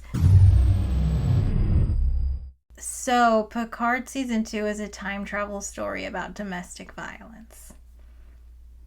Picard is back on his farm. He's still into that. It's weird. I thought we learned that he just wanted to do space full time in the last season, but whatever. Laris is there, but her boyfriend is not. He died off screen 18 months ago, which is also weird because in season 1 they had that whole thing where they were attacked by Romulan ninjas and he, like, got hurt. So it's like, why not just kill him there? Instead, he just dies off screen and Laris is like, you know how Romulans don't care when their partners die. And then she hits on Picard, and Picard says no. He goes to talk to Guinan, which we love to see. We love Guinan. A+ on getting Guinan. This, as lovely as it is not going to cut it. So, top shelf or hooch. And Picard's like, why can't I find love? Picard is a Commodore now, and he's, like, working for Starfleet to overhaul the curriculum, and he references the Kobayashi Maru, because, like, that counts as good writing, right? Remember the Kobayashi Maru? Like, the fans love the Kobayashi Maru. Elnor's graduating from Starfleet, and Picard's, like, giving the speech to the graduates, and he mentions that Elnor is the first fully Romulan. The first fully Romulan cadet at Starfleet Academy. Which is a weird thing to say. Rafi has a ship. Rios has a ship. They're both captains. Elnor's gonna go to Rafi's ship. Girardi is like a doctor on Rios's ship, I guess. And Seven still not allowed to enter Starfleet. They're still saying no. Absolutely not. You do not get to be in Starfleet. Even though, you know, Starfleet was infiltrated and now we're letting Romulans back in just 1 year later. Borgs? Absolutely not. Starfleet, obviously. Judge and jury of all things meritorious. So she's taken over Rios's ship, the Las Serenas, and she's still doing like her ranger thing. That's where everyone is. Which threads did they pull on from season 1? Like the giant holes they opened in the Star Trek universe? None of them. They're just back at it. Like, Starfleet's good. It doesn't matter. Everything's fine. They do mention that they unbanned synths. So Soji's like off doing diplomacy work, which is why you don't see her at all in this season. But like, they don't explain why or how that worked or which people got in trouble for all of those decisions. It doesn't matter. Why are you asking all these questions? Starfleet is fine. Picard is a synth. Stop asking questions. You feel like you wasted 10 hours of your life watching season 1 because apparently none of it matters and this season is totally distinct from that season and it doesn't matter what happened before to what's happening now. Well, you know, screw you. It doesn't matter. It's season 2. It's fine. Let's do it. Guess what? It's the Borg again. That's right. We did a whole season about the Borg, but apparently that's the only interesting thing about TNG. So like, it's just the Borg again. Another season about the Borg. 2 full seasons about the Borg. Why not? So, you know, for reasons, they all meet up at this, like, giant void. The Borg Queen, which does look awesome, gets on the ship, and then everyone dies. Remember how I told you everyone dies in Star Trek all the time, and it's totally fine? We're out of options! Computer, activate auto-destruct sequence. Auto-destruct activated. I know what you're saying. Are they just gonna find 6 random synthetic husks and just shove all the main characters' brains into them? Because, like, that would make a lot of sense. I mean, why not? They probably don't even have to redo Picard's brain. It was so recent, they could just put that old brain in the new brain. It's totally fine, right? But no. Actually, they just wake up and it's, like, the Nazi future. Get it? Do you see this imagery? Is the imagery happening for you? Do you understand what's happening? Do you get it? Are you feeling it, Mr. Krabs? Actually, it was Q. Oh my goodness. Damn Q. Let me just read to you the summary from season 2, episode 2 that I saw on Paramount Plus. Ready? Picard finds himself transported to an alternate timeline in the year 2400 where he must face one last trial orchestrated by his longtime nemesis Q. Which is weird, I think, because Q and Picard are like reluctant friends. They're not nemesi. I mean, Picard very specifically has a nemesis from the TNG movie called Nemesis, and it's his clone, played by young Tom Hardy. This doesn't make any sense. Picard at all decide to go back in time. Q broke something in the timeline to turn their future into like the Nazi future, so they're gonna go back in time and undo the thing Q did to fix their timeline. You know, Kirk's Enterprise did it. You just slingshot around the sun. It's totally fine. A slingshot maneuver at warp to generate a temporal fissure. Kirk's Enterprise did it on more than one occasion. So that's what they do. They go back in time. You might start thinking this sounds familiar, and like, yeah, it's the plot of The Voyage Home. It was an original series movie that came out in 1986. You know, the one with the whales. The main character gets resurrected. Oh no, a big bad ship. Our team has to go investigate.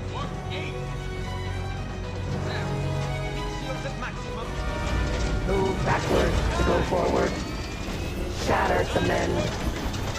The past is now. And then they hide in San Francisco and they do hijinks and then they save the day and then they go back to their original timeline and they have their own ship. But actually, I did not notice that this was just the voyage home until a very specific scene in season 2 of Picard. Hey! Can I stop it again? It's Kirk Thatcher, the guy on the bus. If you know Muppet lore, you know Kirk Thatcher, of course. Most recently, something he did that I loved is he wrote and directed the Muppet Halloween special. Have you seen this? It's almost Halloween. You should watch it. Wait, what is this? A long-standing franchise that didn't ruin the original series by doing like a gritty, grim, dark, prestige television show? Is it possible? Is it possible to stay true to your roots and maintain like 70 years of quality content with the Muppets? But this is where the writers of Star Trek Picard made a critical error, which is when they put this scene up, I was like, Oh yeah, The Voyage Home. That movie was so fun. Computer? Computer?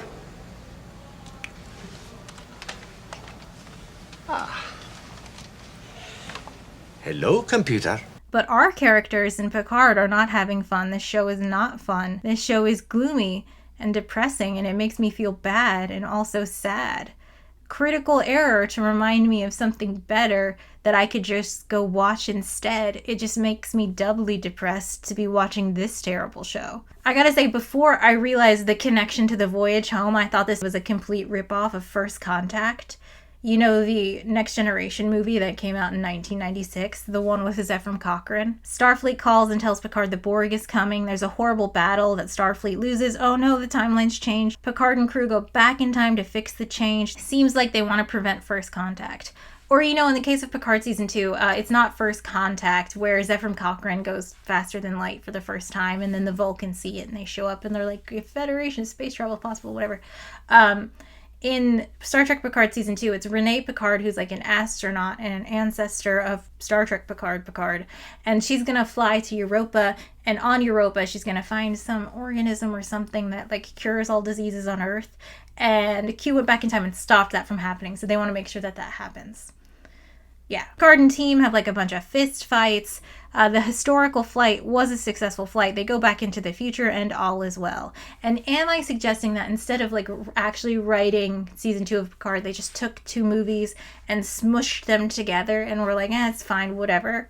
No, because they also added a third thing that they smushed in. It's Season 3, Episode 13 of Star Trek TNG called Deja Q, where Q is made immortal. You know, made immortal, not made immortal. He's already immortal. He's made immortal, and he's thrown onto Picard's ship, and it's like a bunch of funny jokes. I have no powers. What must I do to convince you people? Die. Oh, very clever, Worf. Eat any good books lately? He's walking around, he's like, I don't know how to deal with death. I'm an immortal being. It's so hard to deal with death. You see, Picard Season 2 is about Q dying and losing his powers. So it's the same thing. It's a thing we've already seen, and we've already seen it done better on an episode of Star Trek TNG. So I actually wonder if the people who wrote Star Trek Picard Season 2 have seen TNG, because Q just doesn't work as a scary villain. Q is not a scary badass. He's a loser. Like, his whole species are these gods who live forever and can do anything. They have all these magical powers, and Q is like a loser who's obsessed with one tiny group of humans. Like, that's so embarrassing for him. We have already seen Q do the, don't mess with me, I actually have super scary powers. Like, we've already seen it. We'll just have to see how ready you are. Q! The hall is rented, the orchestra engaged. It's now time to see if you can dance. And that only works one time, because now we know that Q is a fool. He is a loser, and that's what makes him such a good character. Picard and Q are friends. They've already done the whole thing where they're like, oh, we're adversaries, to like, oh, we can see common ground, to like, we're work colleagues who like get each other, right? Like, this is called villain decay. Picard sees Q and he is annoyed. He is not afraid. Okay, that's no longer what this character is.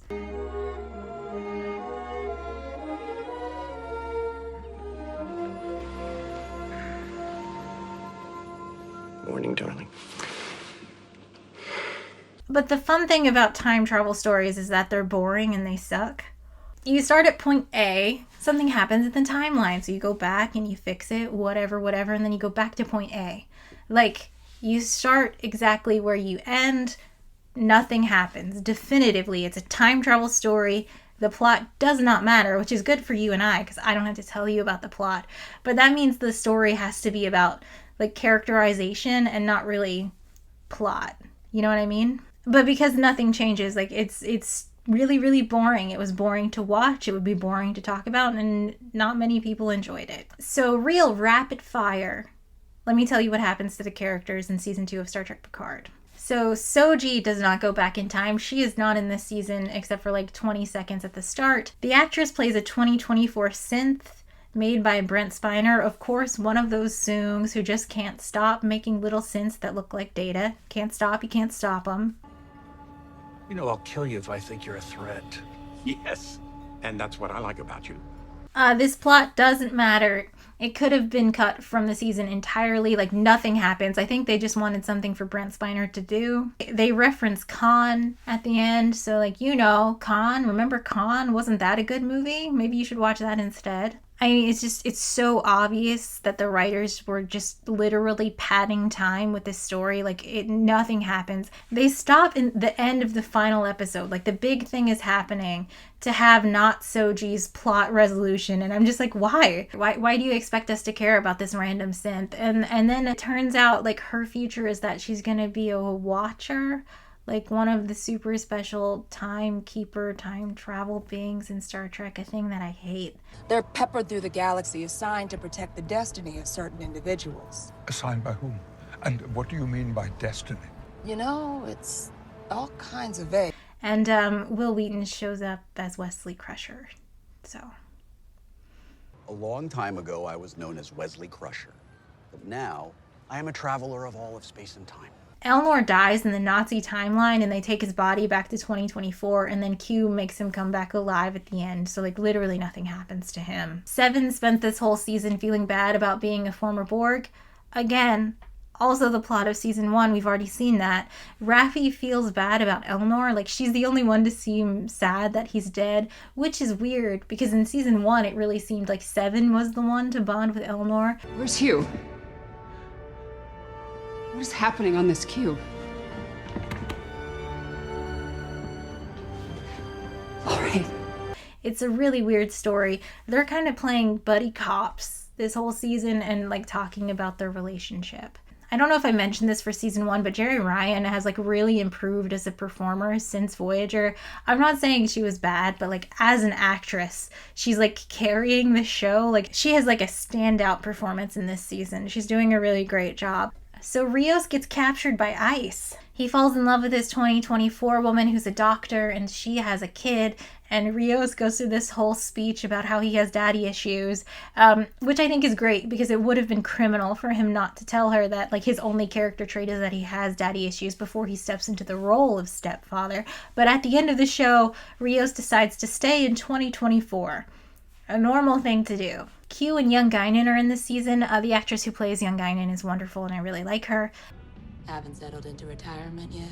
But obviously nothing happens to them because they're immortal gods. So in the timeline, this is the first time that Young Guinan meets Q. Of course they'll meet later on the Enterprise, but this is the first time they meet for her. I think this is a really good line read where she's just like absolutely baffled and incredulous that he would have no meaning for doing this.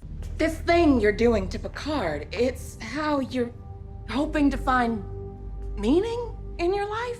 So Jurati becomes the Borg queen. When they go back in time, there's just this one Borg. She's been removed from like the hive and she's the former queen. And her and Jurati have like this friendship because they're both lonely. Captured on purpose. Clever little plan. And by the end of the season, we find out that the Borg at the start was Jurati, who's now been a Borg forever. It's fine. It ends up with her wanting to be a Borg and join the Federation and protect this space hole that opened up. Apparently it was opened up by something, but they don't know what, and it might be scary. Oh, a big cliffhanger. Picard finds out that his ancestor, Renee Picard, is like important for the whole universe. She's been assigned a watcher, like what Wesley Crusher is. But she's played by Laris, but she's not Laris. She's like Laris's ancestor. Picard goes through the B-plot to learn how to love again. He ends up having wine with Laris at the end of the show. So Q like effectively destroyed the entire galaxy to like make sure that Picard can have a date. That's not a thing I imagine Picard having trouble with. Like we saw him be very successful with women on the show. I never thought Picard didn't have a wife because he wasn't able to love. I thought it was just because he enjoyed being a bachelor. It's really weird that the whole reason for this season was like, what if Picard got a girlfriend? What? Because I think there's one final frontier yet to come. The final frontier is love, I guess. Thanks, Guinan.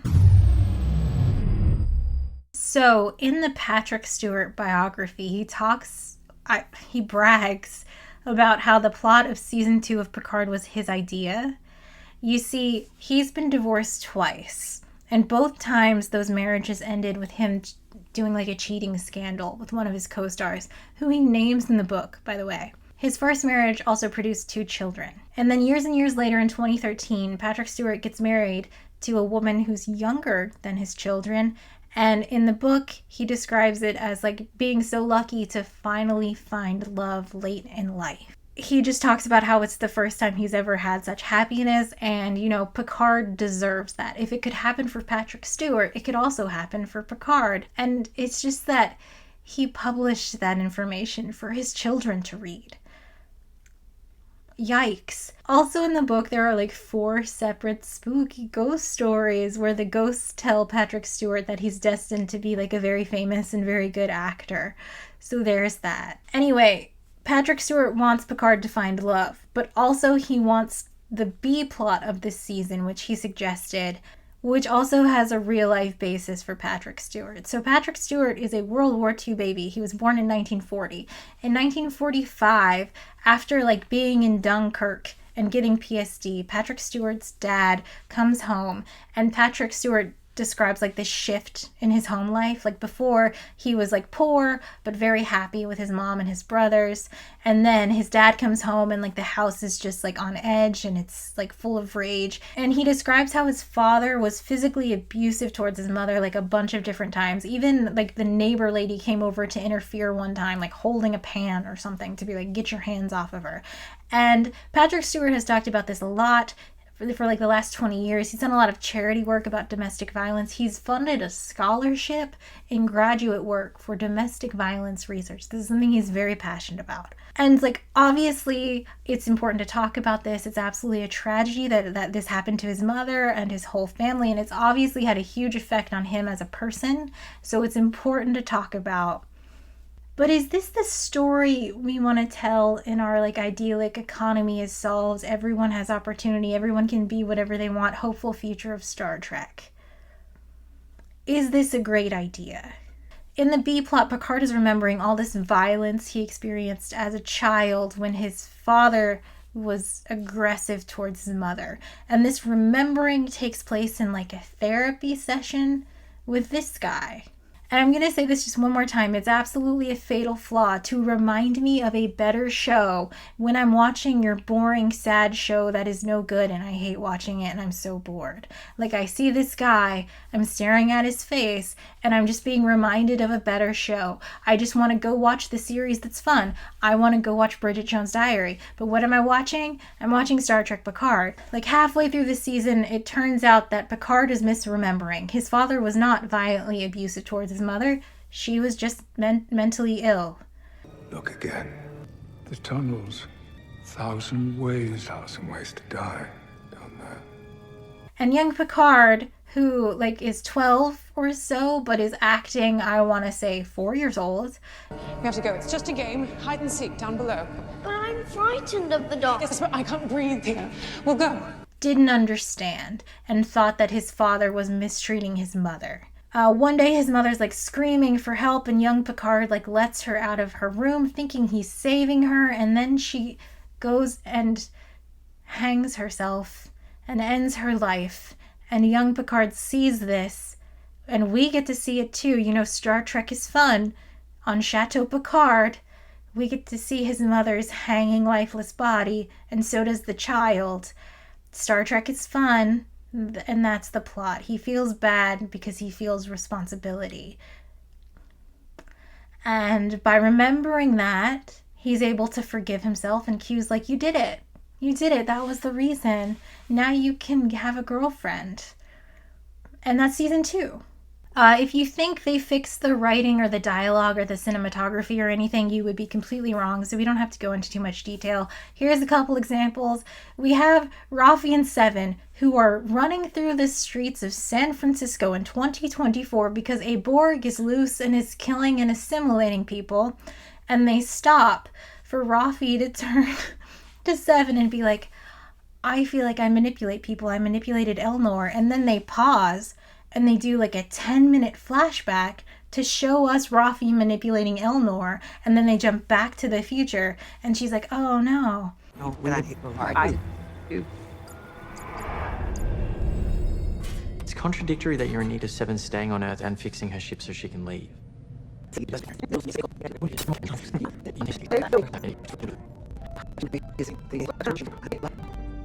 I'm the reason Elnor stayed at the Academy.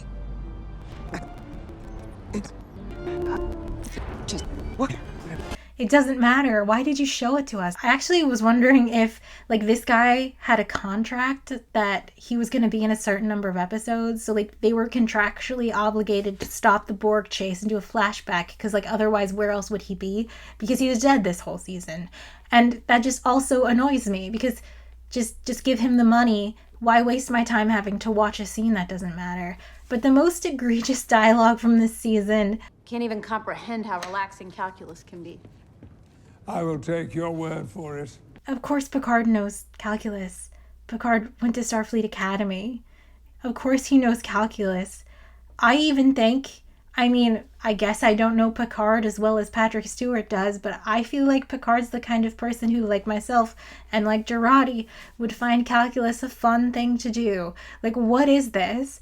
Are you trying to make him a cool guy who hates math? He's in Starfleet. Picard knows calculus. Have you ever seen Star Trek? Who let these people write a Star Trek show?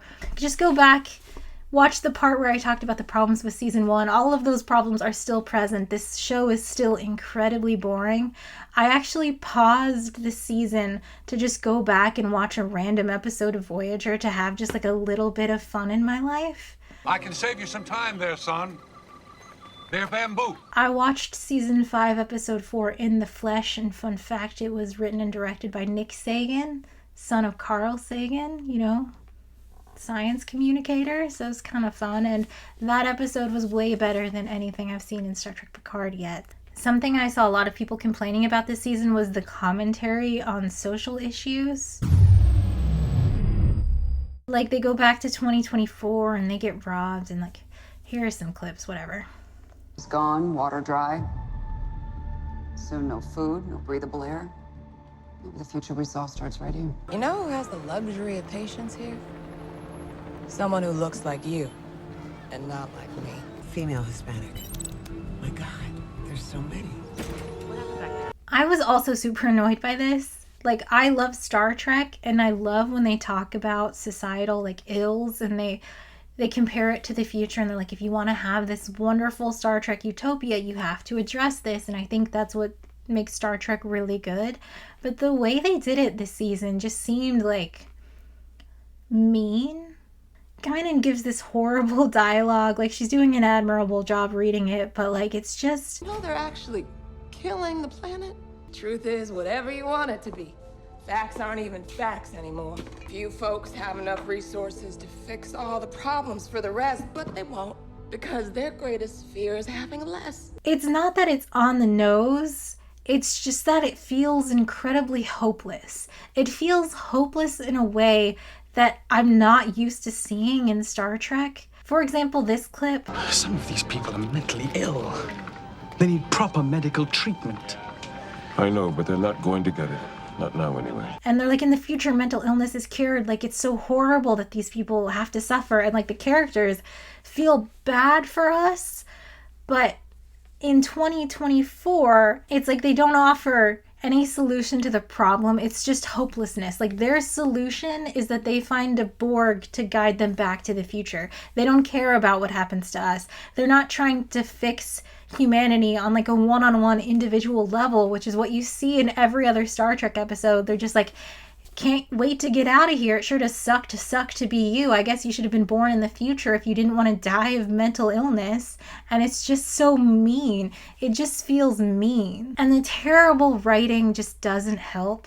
Like, we're in the middle of a plot of a show about mental illness, and Rafi walks by all these unhoused people and she's just like, gross, it's bad, I can't wait to get back to the future. And I just, thanks, I guess, thanks for that. Anyway, I have a conspiracy theory about this. You know how when a new Star Trek show comes out and there will be all these random like Twitter posts or like articles written where it's like obviously a Russian robot who's like, I used to love Star Trek, but now I hate Star Trek. It's gone woke. I was a huge fan, but I'm never watching again. It's too woke, woke, woke. And then a bunch of people write articles about the tweet. Like, one robot was tasked with writing that sentence, and then everyone's like, this idiot thinks Star Trek was never woke.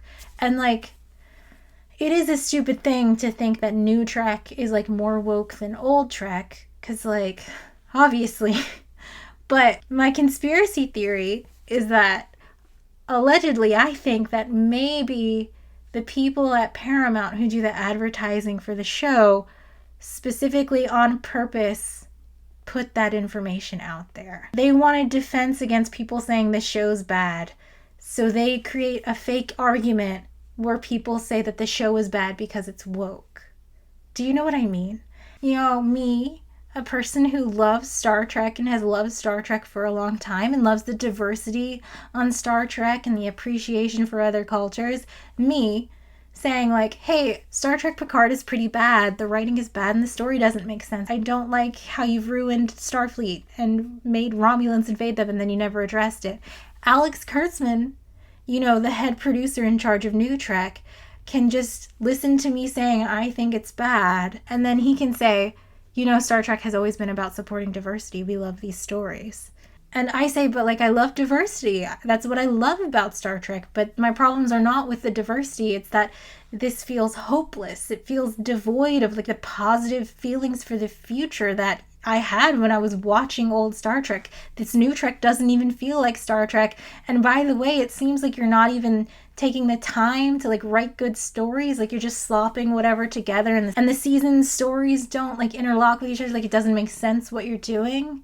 And Alex Kurtzman can just be like, well, the Star Trek family is committed to diversity, so fuck the haters. And it's just like, that's not what I'm talking about. It's the same at Disney, you know, like the Beauty and the Beast remake was amazing. Everyone loved it. It just got review bombed by a bunch of haters who really didn't like the gay representation of LeFou. And it's just like, no.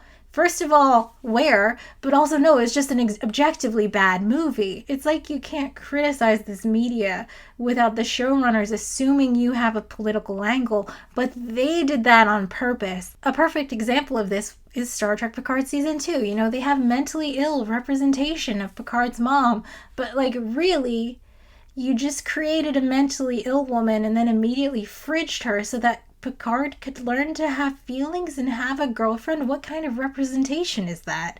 It's just a garbage story that doesn't make any sense. Oh, I have a list of things that don't make sense. So why are Picard and his family dressed like it's World War II England when they're in 2300 France? His mom is like waifish and thin, like she's been living off rations with her 2 young boys and just like giving them the extras. And young Picard looks like, how do you do? My name's Gavroche. Do they not know that they're in the future? Like, Picard's mom keeps taking him to like his like greenhouse atrium thing, and they're like staring at the stars, and she's like, just whenever you hear mommy and daddy beating the shit out of each other, just think about the stars. And it's just like, she could literally travel the stars with him. Picard is young when Kirk's Enterprise is flying around, right? Like, they could just go live on the moon. There's millions of people living on the moon. Like, what? Why are you staring at the stars like that's some far off crazy? Like, they could just go do that. She could just take him to do that. Now, obviously, in the world we live in, it's offensive and upsetting to suggest that victims of domestic violence just leave. Like, we do not offer a reprieve for people. Like, there's financial abuse at play. All kinds of things could happen in 2024 that would prevent someone from taking their young son, Picard, away from their abusive father, right? But they're in the future. Like, money is not a problem.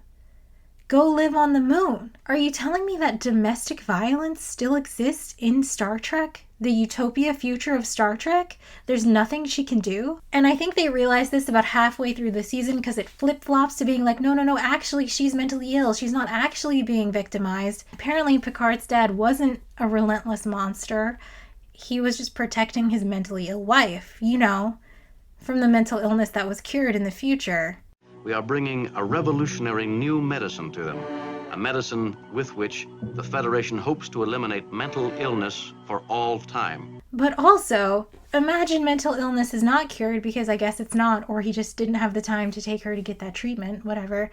Why are you leaving your 12-year-old son who acts like a 4-year-old alone with your mentally ill wife? Why do you have them both above this, like, catacombs where there's 1,000 ways to die down there?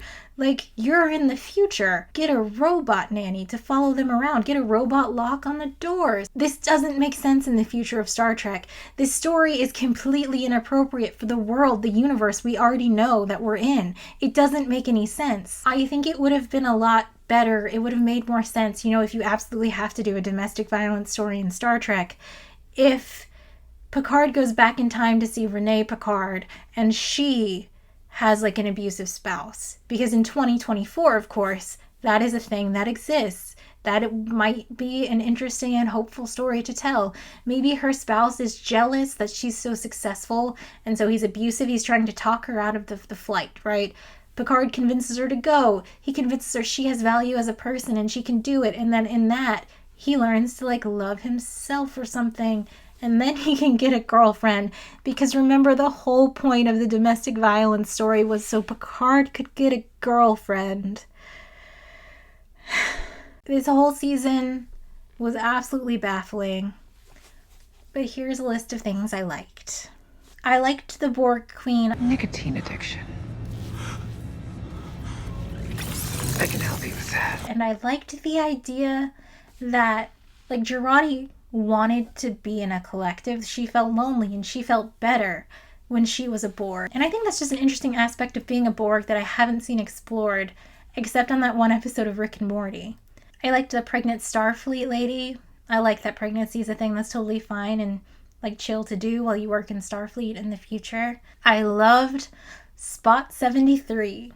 So Spot 73 was like an animated pet that Jurati, who lived in the Nazi future, had coded to be her friend because she was lonely. It was voiced by Patton Oswalt. Very best friend, of course. And I loved him. I loved Spot 73, and I looked for merch of Spot 73 because I wanted to buy a stuffy, and there's nothing. I feel like that's a thing actual kids would do in the Star Trek universe, because like they'd be so busy studying. Like Starfleet Academy is so competitive. You know, only 2% of people get into Starfleet Academy, so they would be studying, they would be traveling all around on ships with their parents, and they would have little cartoon pets. That's kind of fun.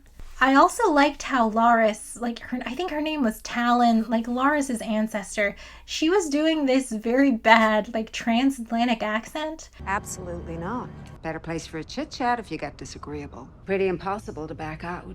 10 hours to quarantine, Picard. And I realized that maybe they were like hinting that actually she's a Romulan with an Irish accent, but maybe it was supposed to be like a clue, but it was so stupid because it was like, it's the same actress. I know she's a Romulan. What are you talking about? Like she had a little medical device that was Romulan ear-shaped. It made no sense. And so I just thought it was really funny every time I noticed it. Here are two things I hated, but in a fun way because they were just like kind of baffling about Star Trek Picard Season 2. First, I hate time travel stories. I just think they're so boring. Like, you're just going to make the future the same. It's just like a boring story on its face.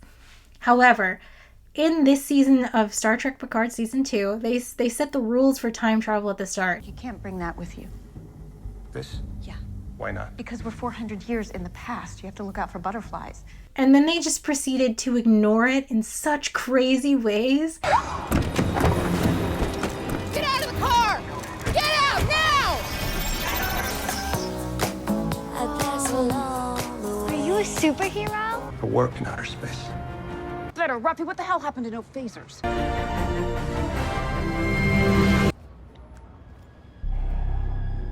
Well, wait. Hold on now. Rios stayed in the past. Where's Captain Rios? Stay on task, Helm. That's an order. But like apparently the butterfly effect is important. It was so stupid. The other thing I hated, but it's kind of fun because it's so stupid, is the computers. And I've been hating this for both seasons. I don't know if you've noticed. Look at this. So there's two problems with this. The first is the physics. Like, this is just not how lasers work. Like, the way these move around their heads, like, do you just have a system of 10 million tiny lasers that can make this perfectly formed screen show up and move around with your head. And not only that, but it's like tactile. Like they push buttons on this. I probably thought way more about this than anyone who worked on this, but like you can make something like this tactile. Like imagine you have a laser and it's going to like a PMT or something that's going to detect the laser, right? You could make it like a button if you stick your finger on it and you stop the laser from hitting the detector, and the detector is connected to the computer, and it's like, okay, you know you pushed a button. But to have something like this would be such advanced computing. It would be so many lasers, it would be so many detectors, and they move all around the ship. It doesn't make sense that this would ever be cheaper or easier to use than a screen with like your LCARS operating system on it. This just doesn't make sense. Think of the Star Wars hologram, right? Like there's like a base that's powering these lasers. You view it from one angle and like it just gives a message. You're not pushing any buttons on it. That's a thing you could make, right? You would never make this. This doesn't make any sense. Like this would be so expensive. But then I remembered, in the Star Trek universe, they have these holograms. They have these holograms on this ship that look like humans, that walk around and look like perfect facsimiles of a human. Rios is just an EMH. Just? So why do these screens look like this? It's like this is like 200-year-old technology, but also on the ship they have this super fancy advanced hologram. Like if you can make it look like this, why would you make it look like this? And the answer, which brings me to the second problem with these, is that the people who made this show thought this looked cool. This is what that technology looks like right now, by the way. Fast enough, we will see the entire image all at once. And Star Trek Picard probably spent like, what, $2 million paying for this CGI garbage to be all over people's faces, and it just looks laughable. It just looks so stupid, and these poor actors have to be like, I was so frustrated with these stupid computers in season 1 that when I was watching on, the service I pay for, ParamountPlus.com, I went to screenshot it, and it screenshotted like a black screen. It wouldn't let me screenshot how dumb these computers look. It's like they don't want anyone to know, I guess. And I know there's going to be someone out there who's like, oh, you can get around this. You just download this software and put this, and it's just like, I should be able to screenshot it. And I think it's like bad business that you don't let people screenshot it. Don't you want people talking about your show and sharing it on social media? Like, it doesn't make any sense. But also the thing about Paramount Plus is that you pay $12 a month for ad-free, except for live shows, which, are we just accepting that? Are we just saying like, oh, they're allowed to put commercials in live shows, of course, like, then it's not ad-free, is it? But also, they say that it's ad-free except for live shows when it's not, because Paramount Plus is riddled with ads. If you watch 2 episodes of Star Trek Picard, before they let you watch the next one, you know what you have to watch? 45-second advertisement for Paramount Plus, the service you already pay for, that you're watching. And I emailed them about this, and they're like, well, that's not an ad. And I'm just... It really is, actually. It is an ad. And what's really insidious is if you watch a children's show like SpongeBob, there's an ad between every episode of like, here's the Ninja Turtles. You could also watch this. Don't let your parents cancel Paramount Plus. Here's an ad for the thing they already pay for. It's infuriating, and it should be illegal. It's not ad-free at all, actually. But also, if you're on a mobile device and you go to ParamountPlus.com to watch the service you pay for, it doesn't let you. It makes you download the app. Even though you pay for it, you can't watch it in the browser. They say no. You have to download the app. You have to give them all the access to your contacts and your photos and like your location history. How dare you want to watch the thing you pay for without having them put spyware on your phone? That's normal business practices, I guess. And I don't know, maybe you have a 7-hour plane ride coming up, so you download the app and you download an entire season of Star Trek Picard onto your phone, but then it says you can't download that much. You're not allowed, even though you pay for it. So you download half the season, and then you're in the air on a plane where you don't have internet access and there are no screens on, so good thing you brought your phone with all the Star Trek Picard downloaded, and it won't let you open the app because you don't have access to the internet to verify the sign-in. You can't access your downloads unless you're connected to the internet, even though you've already downloaded them, and you pay $12 a month plus you're forced to watch ads. Make it make sense. I don't know. You spend $60 American on this, and it's shipped to you in such shitty packaging that the discs literally fall out, and they're all shaking around in there. And like, seriously, go read reviews. Go read reviews for this box set of Star Trek TNG. Every single review will mention how shitty this packaging is, how all the discs look the same, how they all just fall out and they're stuck in this box where they're rubbing against each other and scratching against each other. And the reason I wanted to talk about this is just to highlight that this is not a one-person problem. Like, yes, Alex Kurtzman, the man Paramount has put in charge of running Star Trek, seems uniquely incapable of doing that job. Yes, apparently he hates Star Trek and he is just completely intent on running this series into the ground and ruining everything you ever loved about it. But he's not the only problem. This problem is top down, right? Like, Paramount, it's run by CBS, right? Which is a Viacom company. Like, they want him to do it. He makes garbage that's cheaper than making an actual show. Like, why have a disc set where all of the discs are easy to take out and easy to distinguish and they don't, just fall into a hole and break upon arrival? Why do that when you could just sell garbage, charge $100, and dum-dums like me will buy it anyway? I bought that fully knowing I'll probably get a broken one and I'll have to return it and I'll have to purchase another one. And also that if I didn't get a broken one, I would have to repackage it myself. If fools like me are buying, why should they spend any time making a good show? Why should they spend any time thinking about what Star Trek is about when they can just make garbage and we'll still watch? I'm a pathetic loser that spent more than $100 on this, and I looked for merch of Spot 73 because I wanted to buy a stuffy and there's nothing. So why do they have to put any care into it all? I'm the dum-dum who's gonna buy it. Okay, so let's go into more detail on how the executives at Paramount Plus specifically ruined Star Trek Picard Season 2. They were unhappy with Season 1. Michael Chabon, who wrote the first season, and it was bad.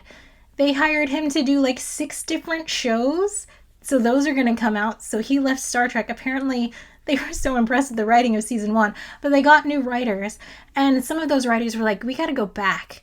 Like, we should bring in some of the visuals from TNG and, maybe just steal 3 storylines we've already seen in Star Trek and smush them together, and that counts as good writing, right? Also, to save money, they decided that they would just film a season back in time. It just makes sense financially to film on location in Los Angeles instead of filming somewhere on a set where you have to build stuff and you have to pay people to make CGI computers all over someone's face.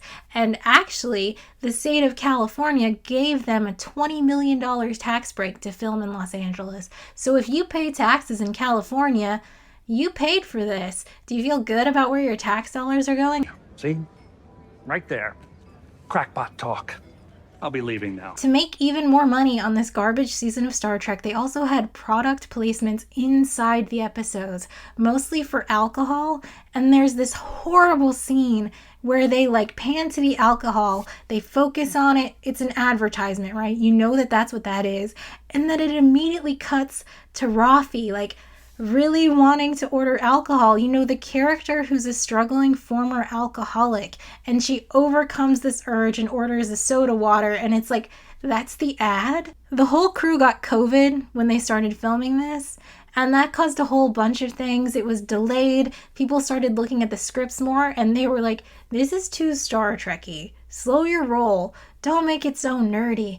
And that's hilarious because I want it to be Star Trek-y and nerdy, but also I don't believe you that whoever is running this show is actually capable of making something that feels at all like Star Trek. I just don't believe you. Everyone got COVID. They shortened all the episodes. They completely rewrote Season 2, and they also started filming and writing Season 3 at the same time. So the crew was cut in half. All the people who wanted to make it like old Trek were moved to Season 3, and the teams were not working together. So the writers of season 2 knew that whatever they did, it would have no bearing on what season 3 was going to do because they're already writing it, which makes it a bad, useless show, right? You knew you weren't going to use it in season 3, so why are you making it? Why are you making me watch it? You can also tell that Paramount did not care at all by just looking at the runtime of the episodes. These are supposed to be 60-minute prestige TV episodes. You know, sometimes those go to like 90 minutes. Once you remove the 3 to 5 minute recap at the start of each of these episodes, and then like the 90-second stupid Westworld style title sequence with the song that sounds weirdly like Lord of the Rings.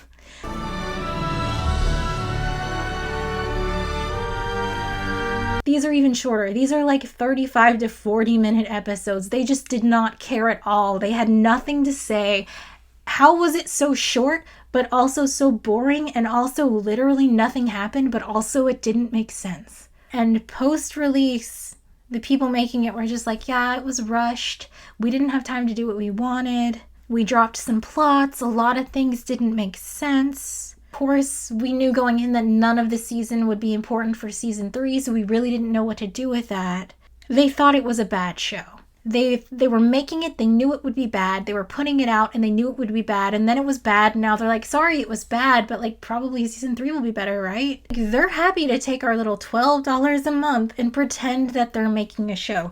Every season of this show has special features with little documentaries where they're like, we're having so much fun making this show, and it's like, no, you're not. You have no time to do this. You know that you're making trash. They have this stupid Ready Room show where all the actors and the directors and the showrunners come on and they're like, we're just so happy with season 2 of Picard. Because thus far, whether it alters canon or it adds to canon, it still respects canon, which means it respects the audience. Starfleet is fine. Picard is a synth. Stop asking questions. Do you feel like you wasted 10 hours of your life watching season 1 because apparently none of it matters? There's nothing worse than loving a show and investing so much into it, and then somebody does something that just is just like, it's so insulting to the audience. The writers predicted the audience would have questions, and instead of answering them in the text, they just have audience surrogate ask the questions in the dialogue and responds. It's insane. That's like not happening here at all. Well, you know, screw you. It doesn't matter. It's season 2. It's fine. Let's do it. Yeah. I love that, and I'm grateful for it. Thank you. A lot of people work there's a lot of coordination to, you know, done by many people.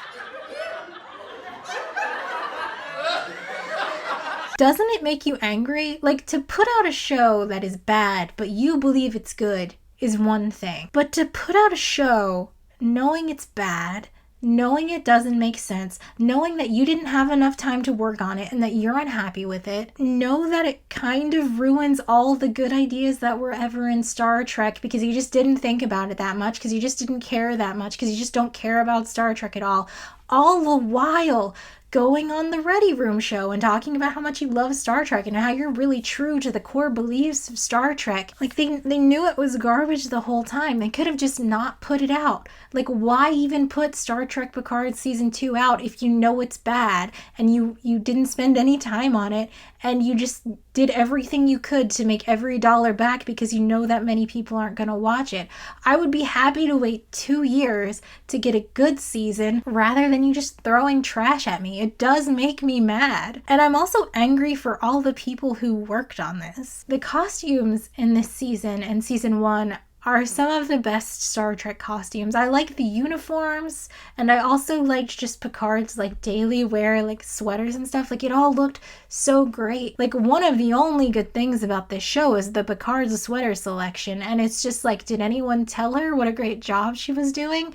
All of that work only for the actors to be giving trash dialogue in a plot that doesn't make sense. It makes me a little sad. All those people who had to spend hours of their actual life putting stupid CG computers on Rios's face only for them to not be seen that much because it's a garbage show that no one is ever going to watch again, and they can't even put it in their portfolio because it looks so stupid. Like, don't you feel bad for those people? All of the assistants and the extras and like the set designers just putting in their all because they think they're making a good show, because the executives are lying to them and being like, oh, we definitely care about what this show is doing. We definitely care that the plot makes sense. Like, we're not going to give you time to make a good show. We're not going to give you money to make a good show, but like, we're definitely going to care. And like, maybe you should go do an interview on the Ready Room. It's just, it's infuriating. So at the end of season 1, I was like predicting how they were going to close all of these like holes they opened in the Star Trek universe, and they're not going to close any of them. They've already written and filmed season 3 while you were watching Star Trek Picard season 2, and they didn't know what was happening in season 2 of Picard because they don't care. They're not going to watch it. They don't care that suddenly mental illness exists in the Star Trek universe again. They don't care that poor Thaddeus Riker was murdered for no reason. And it's like, oh, we just unbanned synths. It's totally fine. And by the way, Picard's a synth too. Does that matter? Does it matter that Picard is dead? Is he ever going to address that? Or is he just going to address not having a girlfriend? It really seems like they rushed this show out because they know that they can make money off of Patrick Stewart while he is still alive. Who cares what this show is even about? As long as Patrick Stewart is standing there in a Star Trek uniform and saying engage, apparently fools like me will watch it so they don't have to do anything. They can do the bare minimum and they will make money, and that is the only goal. So not only am I an idiot for watching, I'm an idiot for sitting there and thinking like, what does this mean? Oh, how interesting. How are they writing this story? Because no one's writing this story because they just don't give a shit. So let's watch season 3, I guess. I laughed out loud at the opening sequence of season 3. It was like an apology. We're sorry. Here's some nostalgia. Sorry. The font's the same We again. are deeply You like the font, sorry. right? Please come back. I have to assume that the reason season 2 were pushed together was because they were tired of Patrick Stewart having control. They were like, listen, you can have the girlfriend love story and the domestic violence story in season 2. It's going to be great. It's perfect. But what if season 3 was also being written at the same time, and like, it's probably going to be a reunion. I know you didn't want a reunion, but like, and Patrick Stewart probably just gave in because he got absolutely everything he wanted for the amazing season 2 that was totally his baby and his idea. And he was just like, as long as I get to do some Shakespeare, I guess it'll be fine. So yeah, season 3, we're getting the gang back together. I thought it would be easiest to just list the 5 things that happen in season 3 from worst to best. So number 5 is Rafi and Worf in Section 31. Rafi, like, they're trying to trick you into thinking she's like fallen off the wagon again, but really she's working for this super secret intelligence agency in Starfleet. Section 31, the worst thing to ever happen to Star Trek. For some reason, Alex Kurtzman loves it. He just shoves it into everything he works on, even though we'll talk about it more in the future. Section 31 is like the super secret branch of Starfleet intelligence, and they like go rogue and kill people and like create viruses to kill whole populations.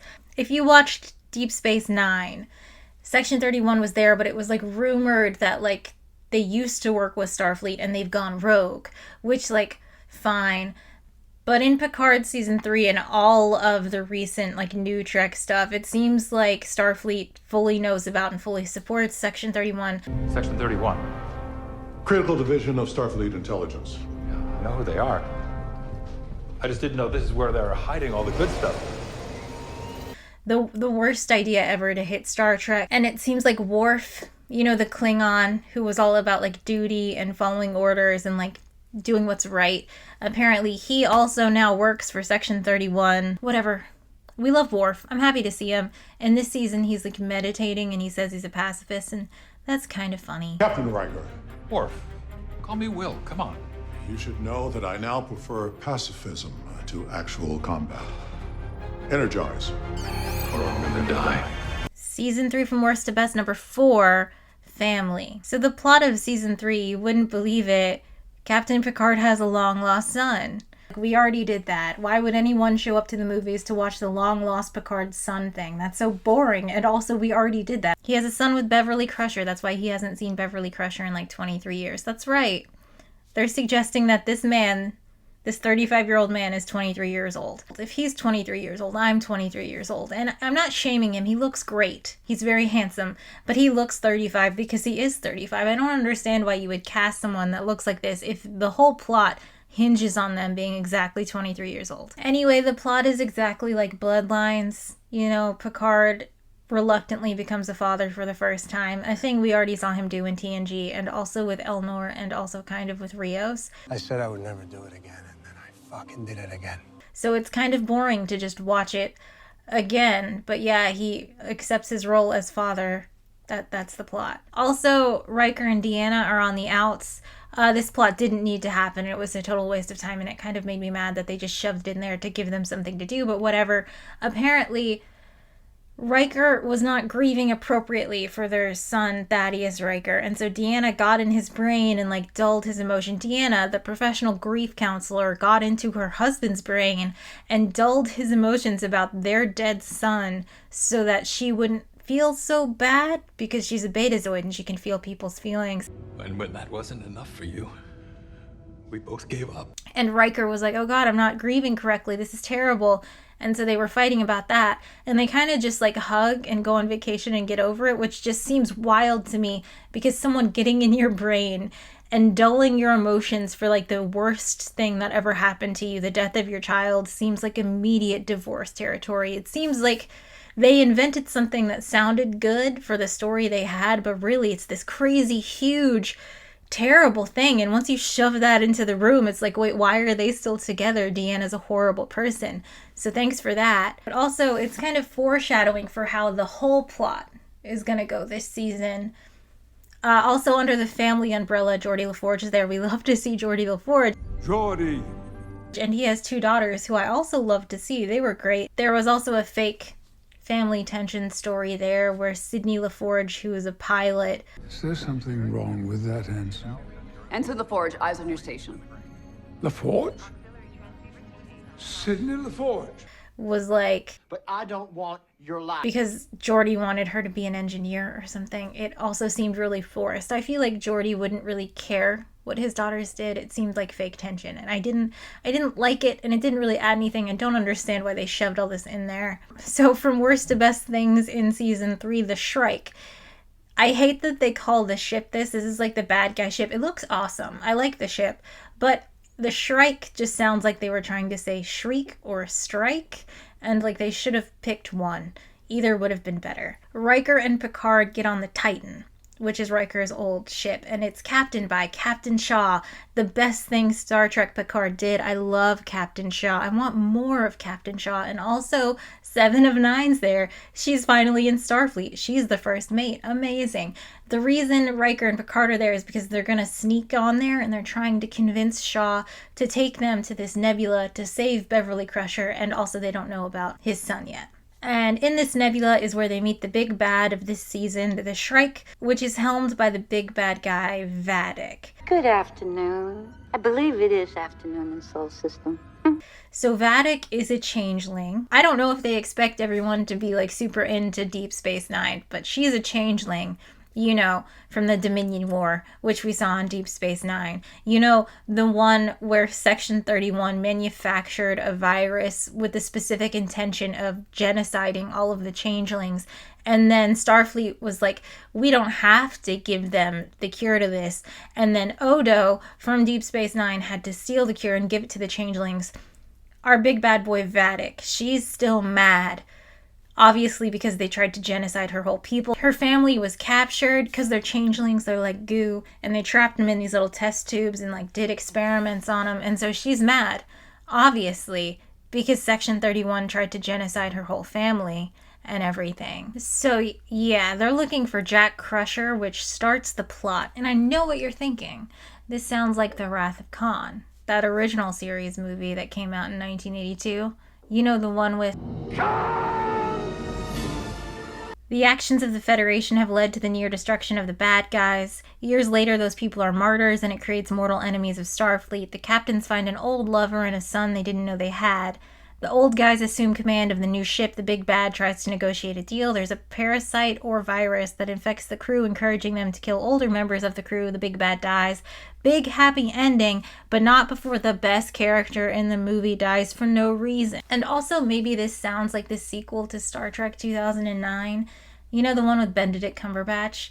I'm not gonna watch that. I think I saw it when it came out, and it's just like I saw Spock fist fight Khan, Spock. And I avoided what I considered physical violence, cracking people on the head. It was a merciful way of knocking out an enemy. Progress, some sense of sophistication, at least, so you're not running around punching people and, chasing and running and hitting and jumping and all of that. Spock in a fist fight, I'm not going to watch that. Oh my god, is that where I draw the line? I'll watch 3 seasons of Picard twice, but I'm not going to watch the stupid retcon redo of Wrath of Khan. I guess it's good to know your limits. Speaking of Khan, Vadic, I don't find these types of villains that compelling. Like, ooh, they're crazy, they're so bad. Captain Liam Shaw. That's me. I think it's important for you to know that I was having a nice morning before all of this. Oh, that's lovely to hear, Liam. But it's just like I'm much more scared of the well-organized secret cabal government-endorsed group of people that think they're the good guys and go around doing secret plans, actually. Section 31. I'm more scared of that. Section 31 designed a virus fully intending to genocide every single changeling. She's a very sympathetic villain. And it's kind of weird that none of our heroes even think about that for a second. They don't sympathize with her at all. There's this crazy scene in episode 7 where Crusher and Picard are intending to kill Vadic. I took an oath to do no harm. But you should know, I am rethinking that promise. She's captured and they just want to murder her outright. And they look at each other like, are we the baddies? And then they're like, nah, no. And it's just, yeah.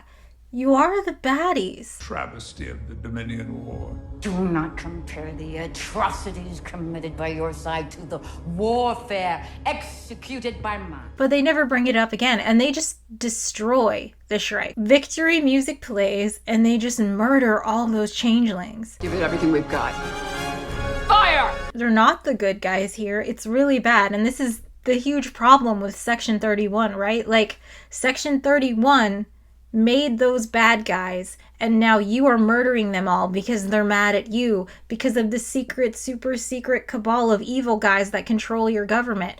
If you work for Starfleet, you work for Section 31, and you are the bad guys, and you just murdered all those changelings. You could have captured the ship. You could have captured them and put them on trial and rehabilitation or whatever. What would Odo say to this? Did every single person on the Titan think that all those changelings just deserve death? No trial, no jury, just death? Just explode the ship, victory music? Yeah, just light them up, I guess. Star Trek sure is fun. I forgot we were supposed to be doing the list of things where I like them more as we go on. Number 2, nostalgia. I don't like the kind of nostalgia where they're just remember Tribbles? Remember Tasha Yar? Remember Moriarty? It makes me just feel the linear passage of time, and it makes me feel old, and I don't want to feel old. They also went back to a lot of the old visuals. The transporter sound is back, which I really love to see, and oh my god, they must have watched my video because they fixed the computers. There's this scene where Captain Shaw, who we love, is explaining to Seven what a changeling is, and he hands her a tablet with an image on it. She holds it in her hand and she looks at it. The way computers will actually work in the future. Imagine that same scene if he was they live in buckets of goo, and he pulls his wristwatch up and flicks a hologram onto the wall, and it's orange and stupid and you can see through it. God, I hated those computers. I hated those computers so much. They also must have saved some money on not having stupid computers all over everyone's face, because there was some cool CGI stuff, like this scene. I've got movement on the sensors. What the hell is that? They also get the whole gang back together, from TNG, and yeah, I'm not a cold-hearted monster. It was nice. But also, oh my god, we had to watch Data come back alive again, and it took 2 full episodes. 2 more full episodes on this show where it's is Data gonna be able to come back? He's fighting with Lore for the body. Oh my goodness, let's watch this again. It's beginning to shut down. Lore's writing his own code. We're about to lose Data forever. Do you promise?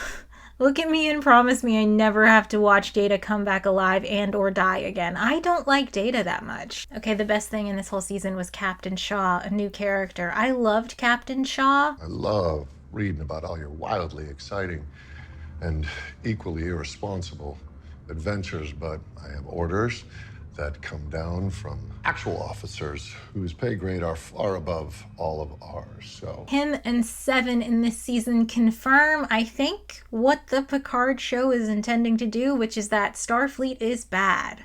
I think that's what they want us to take away from this. Like, the people we thought were the heroes are actually the bad guys, and that is what Captain Shaw is teaching us. And I don't really like it, but, like, at least we're cooking. At least we're doing something. Are we going with Starfleet is bad? I'd rather have that than just boring garbage. Thank you for Captain Shaw bringing the plot with him for the first time in, like, what, 23 episodes. Well, that's fun. Anyone else want to throw more weird shit at me? I see Captain Shaw, and I'm like, oh my god, is this show going to be good? Does it actually turn around? Is season 3 of Picard good? You see, Shaw is not taking any of their bullshit. No. No. I have kept this train running for 5 years, 36 missions. You don't get where you're told to go by standing in front of it and then moving the track. He calls them out for all their dangerous activities on the Enterprise. Or they might remember that time that someone hot dropped the saucer section of the Enterprise D on a planet. Or that time that someone threw the Prime Directive out the window so they could snog a villager on Baku. Or the time that you boys nearly wiped out all of humanity by creating a time paradox in the Devron system. Basically, when it comes to rescues from danger, you two have a real chicken and egg thing happening.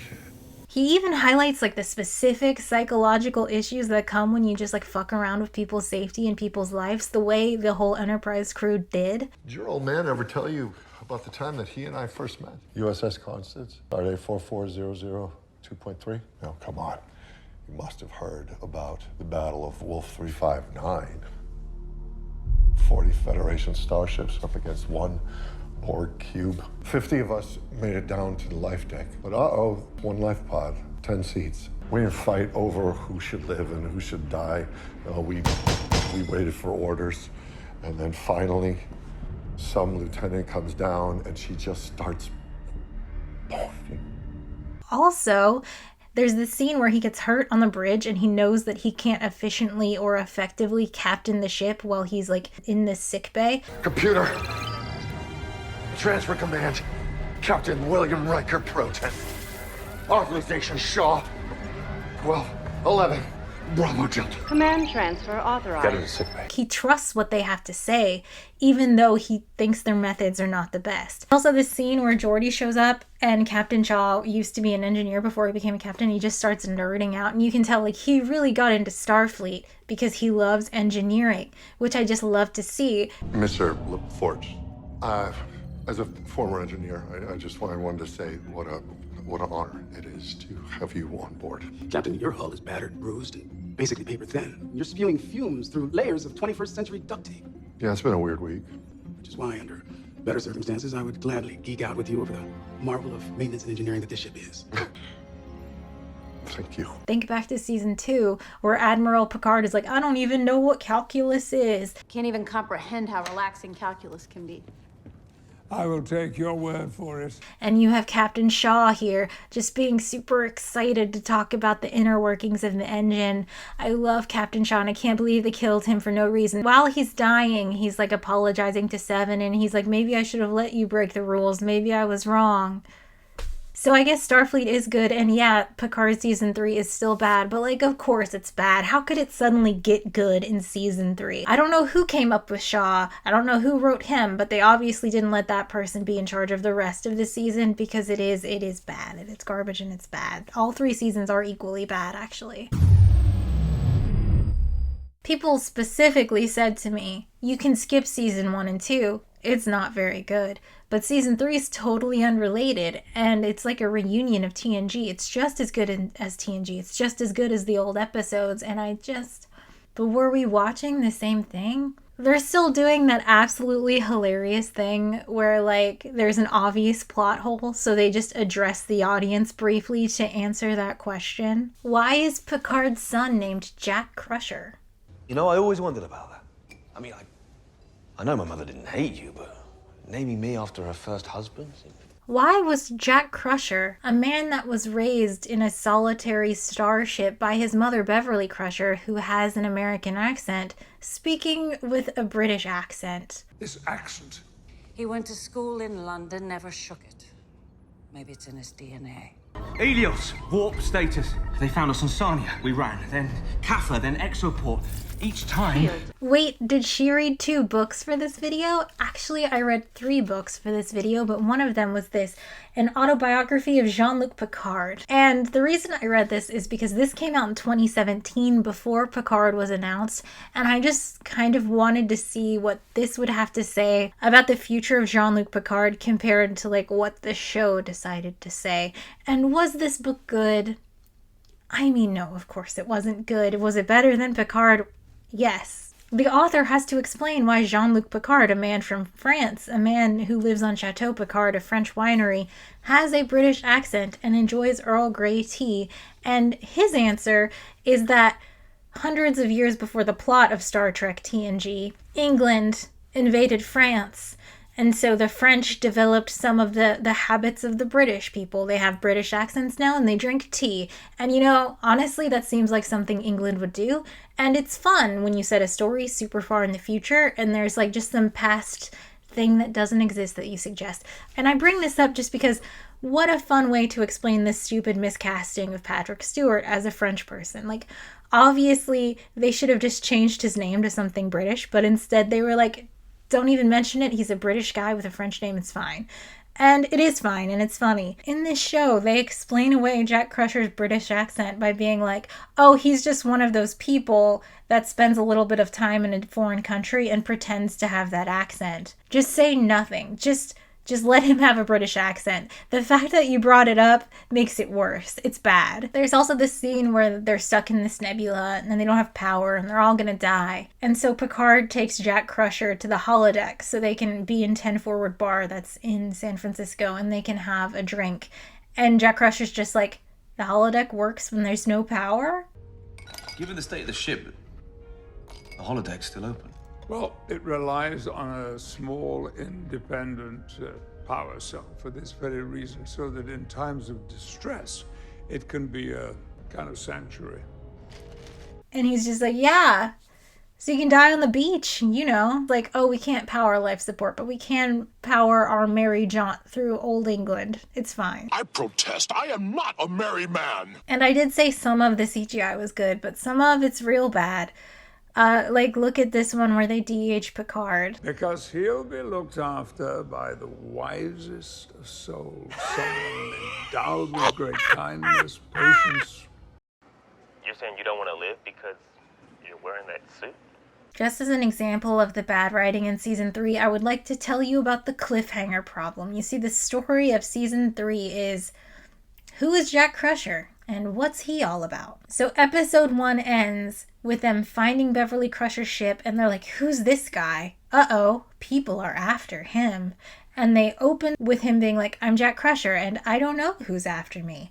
And then the end of episode 2, we have another cliffhanger. Is he really Picard's son? And then we immediately open episode 3 and they're like, oh yeah, he's definitely Picard's son. Only for the cliffhanger, the very end of episode 3 to be like, oh, but why does the big bad Vadic changeling ship want him? Oh my goodness, what's happening? And then episode 4 opens with like, oh no, it's fine. They're not after him. There was a changeling on board this whole time, so it must be a bigger story than Jack Crusher. Maybe he's not that important. But then actually episode 4 ends with a cliffhanger. Jack Crusher's got something in his brain. It's a spooky door with red veins coming out of it.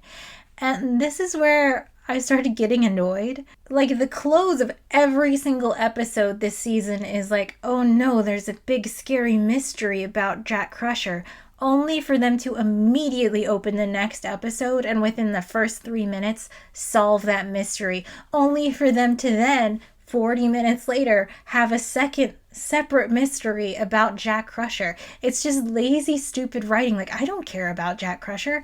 I don't know who that is. The whole season, every single episode is bookended. Like, there's a really big mystery about Jack Crusher. Oh, no, here's the solution. Oh, wait. another big mystery about Jack Crusher. It's just so bad. The writing is so bad. The story is so bad. Episode 5 opens and they're like, yeah, that spooky door red vein thing is because he's a sleeper agent with secret super special powers. And then it ends that, with the cliffhanger, no, actually he doesn't have super secret powers. There's just something wrong with him.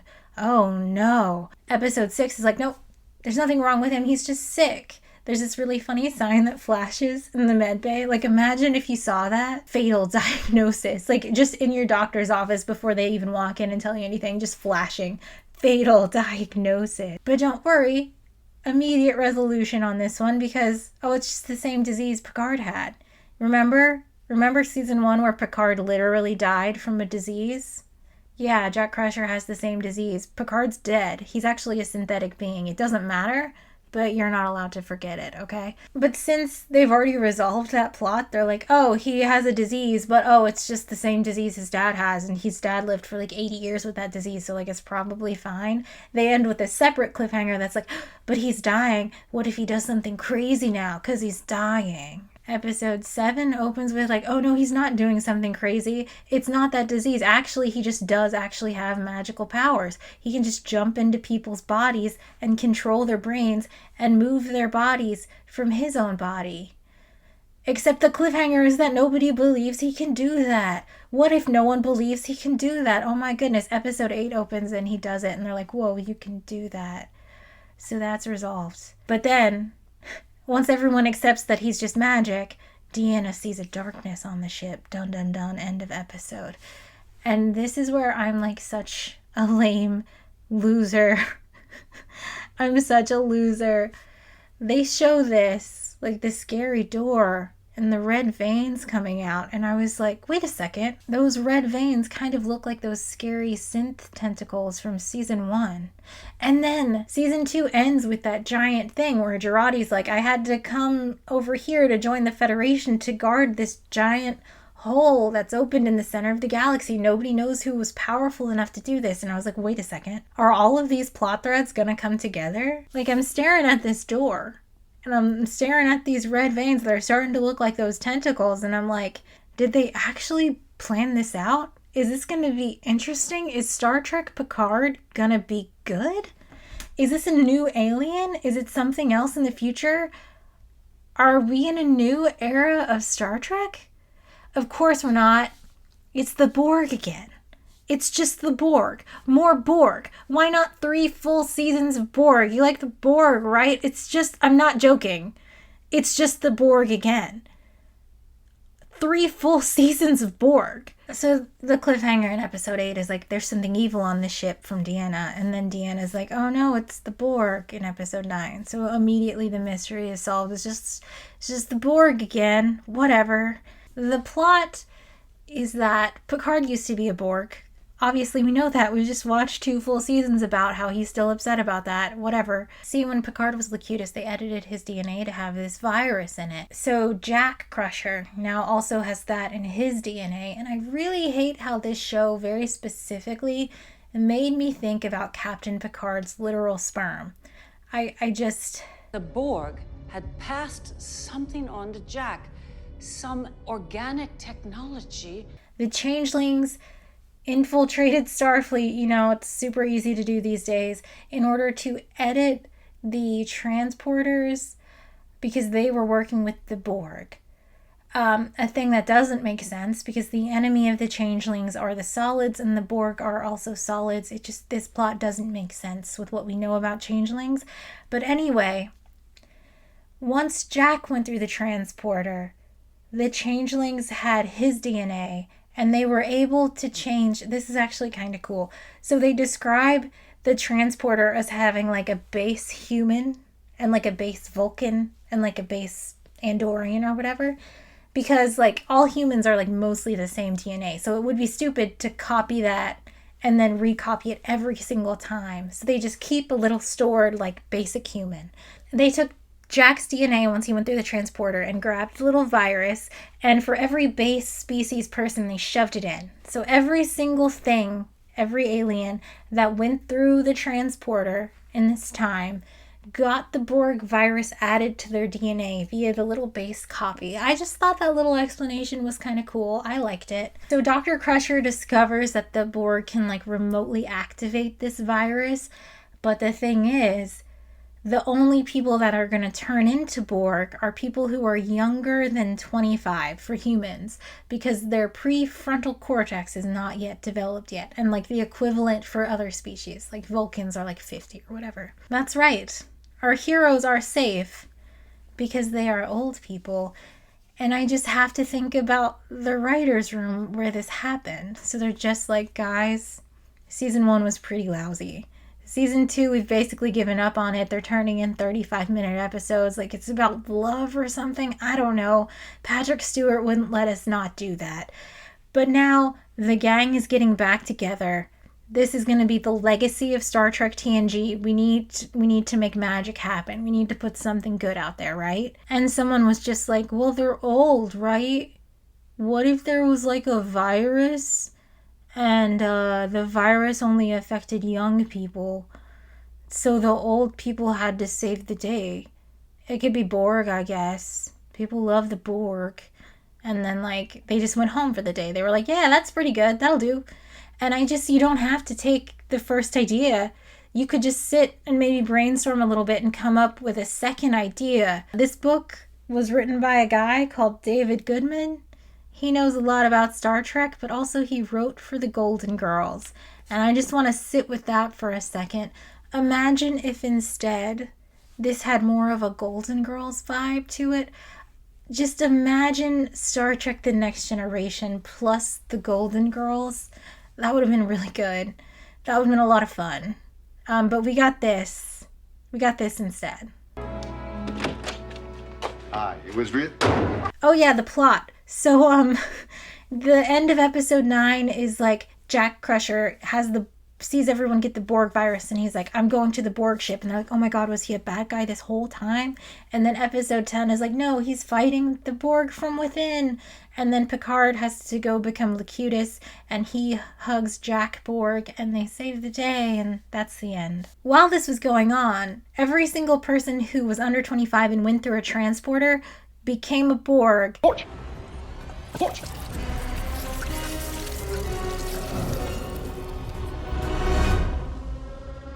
And tried to assimilate or murder their crew. Okay, and because this was on Frontier Day, for some reason, inexplicably, all of the entire Starfleet fleet was together. So they all became Borg very quickly, and it lasted for hours. And we see this, okay? We see the young folks turn Borg and then literally kill the people that they're standing next to. Jack Crusher and Picard hug and save the day, and they destroy the Borg ship or whatever. And so all of the people un-Borg with the full memory of what they did while they were Borg. They look around, they have murdered people. People are definitely dead. And then there's like a time jump. I don't really know. I think it's like 1 year. All of Star Trek has turned Borg. They're all back now. The first thing they do, apparently, is make Dr. Beverly Crusher the head of a new medical division. And she's been doing God knows what for the last 20 years. Do they even vet these people? Like, no wonder Starfleet is getting infiltrated all the time. You can't bring someone back into Starfleet when they've just been gone for 20 years. Is she even up on the latest research? Are they even vetting these people? I'm seriously asking. It's the same with Rafi. Like, yeah, I love Rafi, but she fell down a conspiracy theory rabbit hole, even though, she was right, because Starfleet was infiltrated, because it's infiltrated all the time. She became a drug addict. She sold out her family. She doesn't just get to go back into Starfleet, but they let her twice.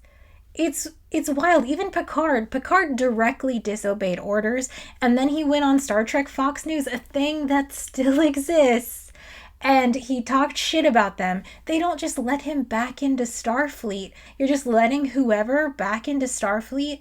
I feel like I'm taking crazy pills. Do you remember Ro Laren? If you've seen Star Trek TNG, this is her. At the end of season 7, she betrays Picard, she double-crosses Starfleet, and she helps the enemy. She's literally a traitor, okay? That's the plot. in this season of Star Trek Picard, she's just back in Starfleet as a head of security. And she's like, I did my time. I rose back up through the ranks. And it's like, why would they let you do that?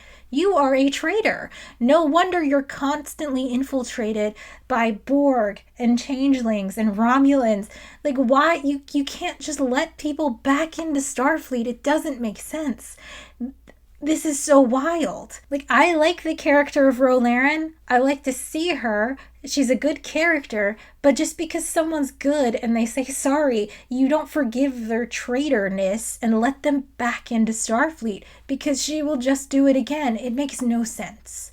Anyway, they let Dr. Crusher back in, I guess. It's fine. Who cares? We're not going to check. She said she was fine. It's fine.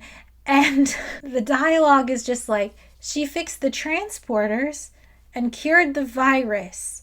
Starfleet has implemented a fleet-wide transporter solution to purge our young officers of the Borg infection. A world-saving effort developed by our new head of Starfleet medical branch, Admiral Crusher. So you expect everyone to go back through a transporter, even the last time they did it, it turned them into a Borg and they killed their family, to fix it. And they fixed it. The Borg virus is gone. The problem is solved. Season over. We did it. And they finally did the thing with Rafi. Worf leaked her hero status to the news and her family saw it and they were like, we don't care that you're creepy and stalking us. You can see your grandchild now. It's amazing. So it ends. For the old people, they're playing poker. They're at a bar. Admiral Jean-Luc Picard recites some Shakespeare. And I read a third book to get the context of that quote. Angela, do you really need to read Julius Caesar to get the context? Do you not know the Julius Caesar story? And to that, I would say I'm a scientist, not a historian, but also this isn't really about Julius Caesar. It's about Brutus and his downfall. It was good. I recommend it. It's better than Picard Season 3. Hot take. There is a tide in the affairs of men, which, taken at the flood, leads on to fortune. Omitted. All the voyage of their life is bound in shallows and in miseries. On such a full sea are we now afloat. And we must take the current where it serves, or lose our ventures. So this is Brutus talking to Cassius, about taking the high tide as an opportunity to go on their journey or something. I don't really see how this quote fits in, actually. I guess it means it's not over for these old people and they still have lives to live and they should go on their journeys. And is the final frontier love at the end of Star Trek Picard Season 3? No. We never see Laris again. Because I think there's one final frontier yet to come. So we see Seven with Tuvok, and I'm really happy to see Tuvok. I like Tuvok a lot, but I feel like this was obviously supposed to be a Janeway cameo. I wonder if Kate Mulgrew saw Season 1 and was like, no, I'm good. No, thank you. But Tuvok is like, Seven, you did great. You're a captain now. Captain Shaw recommends you, and I love to see Captain Shaw again. So we see Seven with her own ship, and Rafi's the first officer, which is weird, because I feel like in Season 2 she had her own ship. Didn't she work for Section 31? Is this a downgrade for her, or is Section 31 not real? Did they get rid of it? Are we going to see any of the aftermath of Frontier Day? Are they going to show us what happened in Starfleet when every single crew member become a Borg, briefly? Are they going to show us that? Or do they just constantly cut to a year later, smiling crew on the bridge, engage? It's fine. Don't ask questions. It's totally fine. They said engage. Whatever. It's over. It's over. Whatever. So Jack Crusher shows up on the bridge as an ensign. And he's like, which station am I on? Pip pip, yo, cheerio. Comms? I speak 13 alien languages. Tactical? Know the ins and outs of the universe's most nefarious characters. Or science? Less so, but I have science myself out of some pretty harrowing situations. You'll be stationed here as special counselor to the captain. It's weird that he didn't know what station he would be at. That's not how it works. You apply for a job. He went through Starfleet. The classes would have been specialized. You don't show up and you're like, oh, I got assigned to engineering. I guess I could do engineering, I guess. You took classes for the job you were going to get. You can't just be surprised with where they assign you. It doesn't make any sense. But I actually saw a bunch of comments where people were trying to make sense of the fact that Jack Crusher was Ship's counselor. And they were like, well, his mom was a doctor. Maybe he learned how to care for people. They referenced this scene earlier where the people were like physically hurt, but he was like staring them in the face and he was like, you're going to be okay. Like seeing to their emotions and their emotional needs. And they were talking about how Deanna did therapy with him. And that was like really important for him. It was one of the most horrible moments of his life. So maybe he was inspired to be a Ship's counselor. But we have to stop.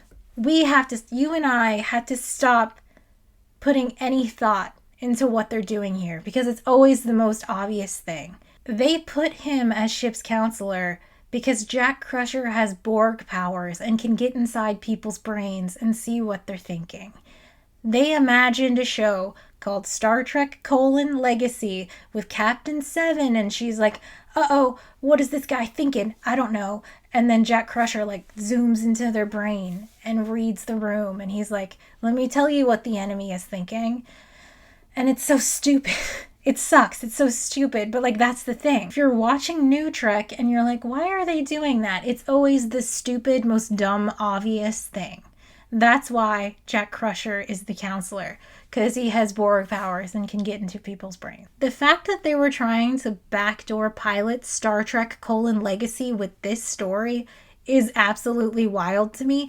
We've just spent 3 full seasons watching how Jean-Luc Picard used to be a Borg 35 years ago, and it's still affecting him.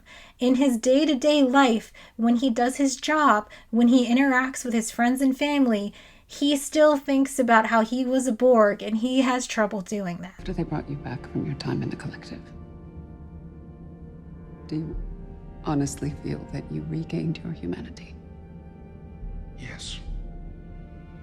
All of it? No.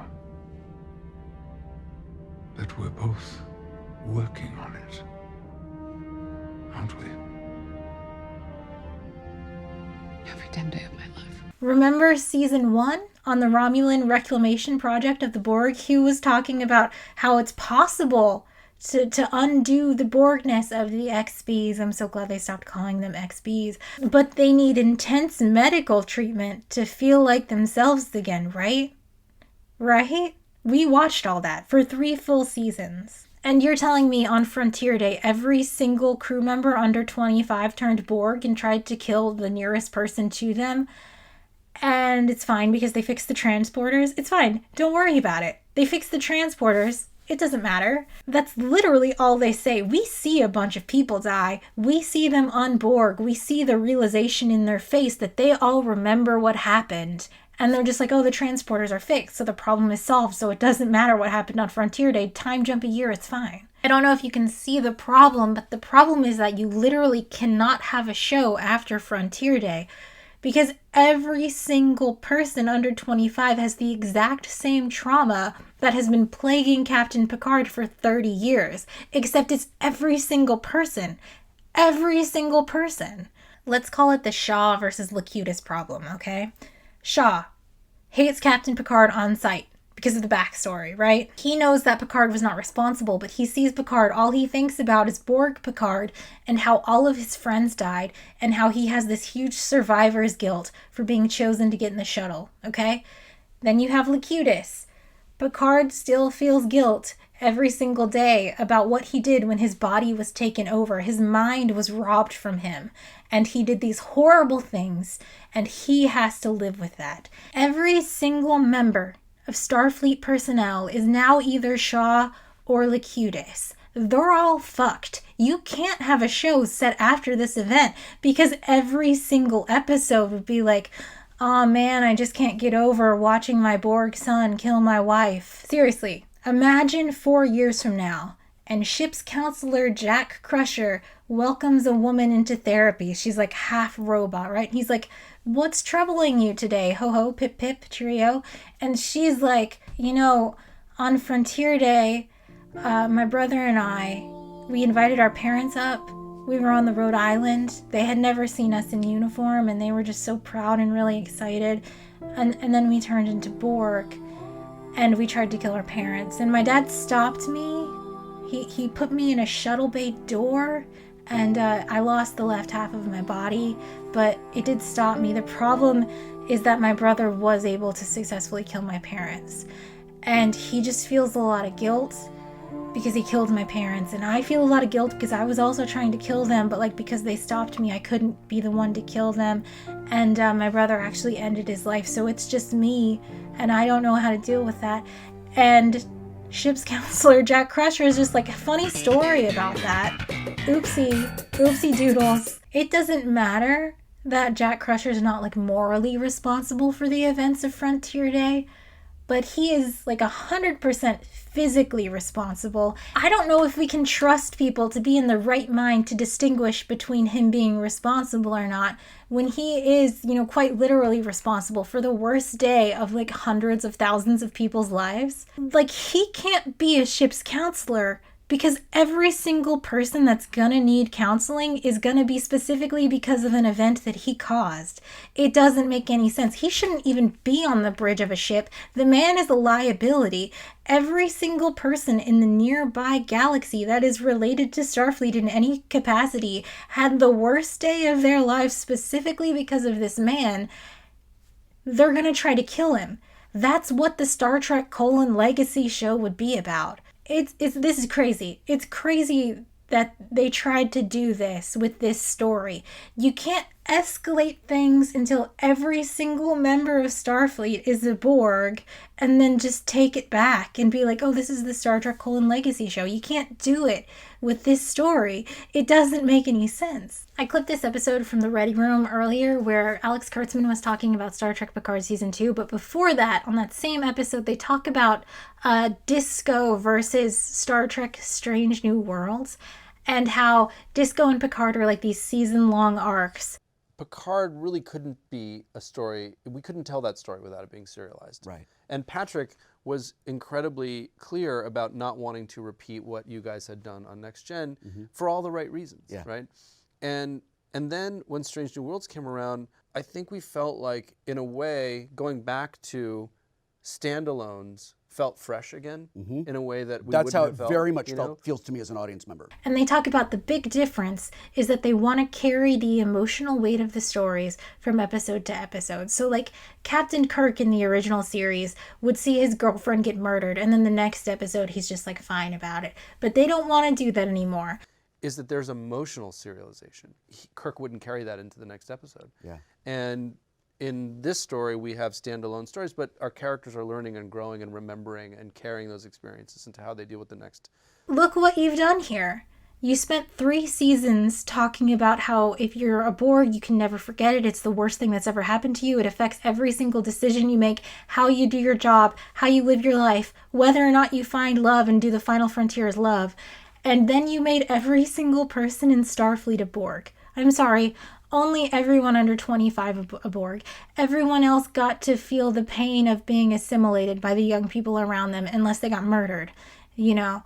You can't make anything in this timeline for the next 50 to 70 years unless it's called Star Trek: former Borg sad time show. Anyway, just some proof that they were thinking of actually making this show. The actual last scene is like a little teaser, and it's Q. Apparently Q's super interested in Jack Crusher now, because he's genetically related to Picard, and isn't that embarrassing for him? Like, you killed Q. I don't care about Q, but apparently Q really cares about Jean-Luc Picard. It's Seed. Do you think people are chomping at the bit to see Jack Crusher with Q? It's so embarrassing. I think that's the word for this season. You just turned everyone into a Borg. But then you fix the transporters so it's fine. Engage. So we really need to wrap this up, but I need to tell you that between filming that part about me complaining about Paramount Plus and now, they have emailed me to tell me that my subscription fee is going up by $1 per month. I just don't think I'm gonna make the AdSense money back on what I've paid to Paramount Plus for a full year while I've just been thinking about complaining about Picard on the internet. I gotta get this video out. I don't even do media criticism. Like, what am I doing here? Why is this so long? How has this happened? And they're asking for another $1. So Star Trek Picard was a failure. A mess of bad ideas just haphazardly slung together with no forethought on how it would impact the Star Trek universe. It was embarrassing to watch, but it was also frustrating because so many people worked super hard on it, only for the people at the top not to care, and they just shove out a mediocre product. Did I mention how cool the Borg Queen from season 2 looked? And me and Neville talked a lot about the idea of soft and hard kind of merging seamlessly together. Like, the makeup was amazing, the puppetry was amazing, like, a lot of people spent a lot of time on it, and it looked great, only for the surrounding just a pile of garbage, and that sucks. And now I'm torn, because what I wanted to make was a video critiquing the philosophy of NuTrek and how it ruins the vibes of old Trek. I assumed that Picard would be like a competent, well-made show about, Section 31, but it wasn't. It was a horribly written and produced garbage show about Section 31. It's just that it's hard to critique the philosophy of NuTrek when they can't even write a script well enough to present their philosophy unless it's the characters sitting at a table spending 22 minutes telling you what the plot of the show is. I mentioned that it's hard to tell if people like this show. Streaming services don't publish the information on like how many people are watching and how many people are rewatching, and when you look at the reviews, it's really hard to tell if people don't like it because it's bad, or if someone doesn't like it because there's a man from Venezuela who's allowed to be captain of a starship. And obviously some of those bad reviews won't count. Even the good reviews are also very negative.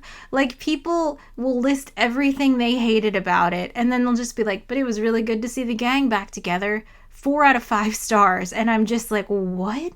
Did people like this show? Am I wrong? How could you have liked this show? I don't understand. But anyway, I do want to talk about the philosophy of NuTrek and how it ruins everything I love about Star Trek. Good thing I have a list of everything I love about Star Trek handy. So the super secret club of super secret guys who are in charge of Starfleet actually ruins all of Star Trek. Section 31 in DS9 was a bad idea, and I did not like it. But at least in DS9, it was kind of like, they're rumored to exist. But NuTrek straight up legitimizes Section 31. It is a part of Starfleet intelligence. Section 31. Critical division of Starfleet intelligence.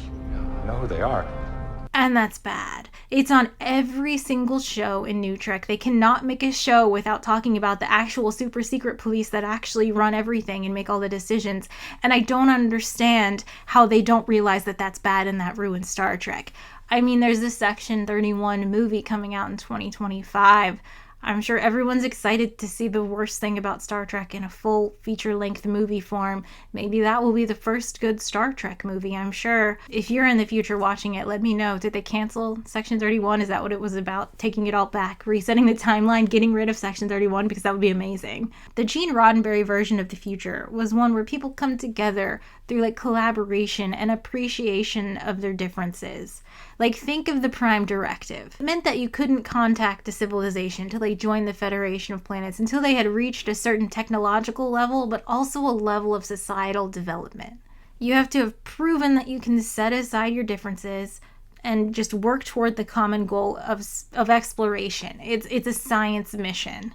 Roddenberry's goal was to have a hopeful version of the future and use that to address modern problems. There are a lot of issues and challenges in the 80s and 90s and the end of the century that need talking about. And they need talking about in drama, because drama will move people, will cause people to think, and much more than any straight show. But Section 31 just ruins all of that.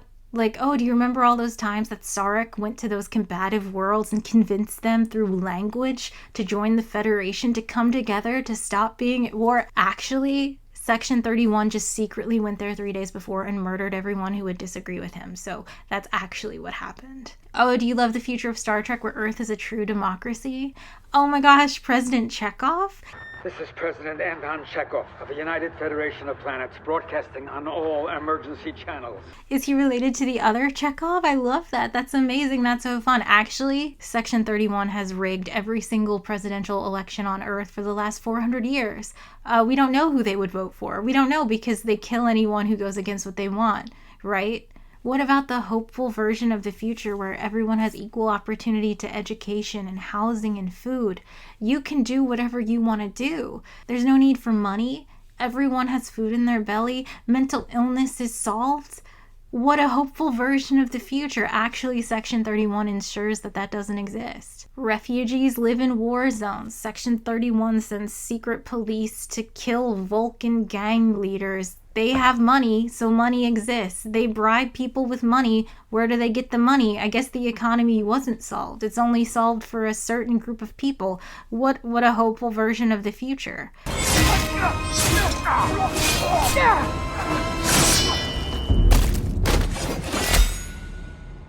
And actually, Picard, I'm starting to wonder if these Romulan refugees are actually working on your farm. Is that how we get the super cool utopia economy of the future? Like Section 31 manufactures natural disasters and refugees suddenly need to work. Where should we put them to work? I guess they're all working the fields. Section 31 turns Star Trek into NCIS in space, and who wants that?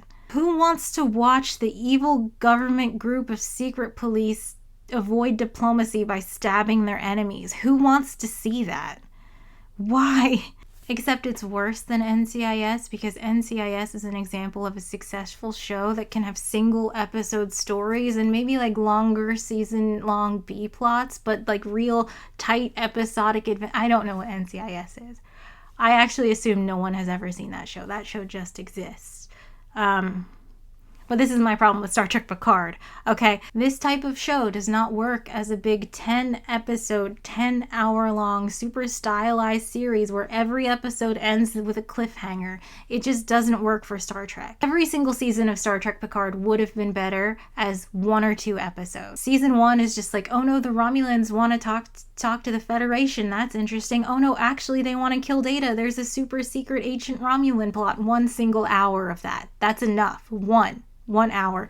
Season 2, do the mom thing, I guess, but that's definitely a holodeck episode. Q can be there, that's fine. 1 hour. The B plot where they go back in time and save Renee Picard could also be just one episode of a good Star Trek show. Season 3 is literally already an episode of Star Trek TNG. It was Bloodlines, and it was fine. I don't understand how people are saying that season 3 was the good season. I don't understand it. But imagine if instead of making Star Trek Picard, they actually made a show called Star Trek: Legacy, and it had like Geordi's daughter and Picard's son, like whatever. As long as they avoided that stupid Borg plot, I'm sure it would have been better than Star Trek Picard.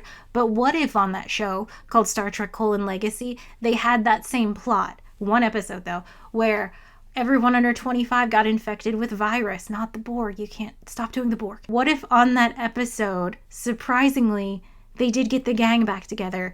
All of the TNG people did like a guest spot on that 1 episode. That would have been like the all-time great, like one of the best episodes of Star Trek of all time. Like the under 25s are sick, get the old gang back together and they all show up. That would have been amazing. But instead it was this 10 hours of sadness where they all have family relationship problems and they all turn into Borg.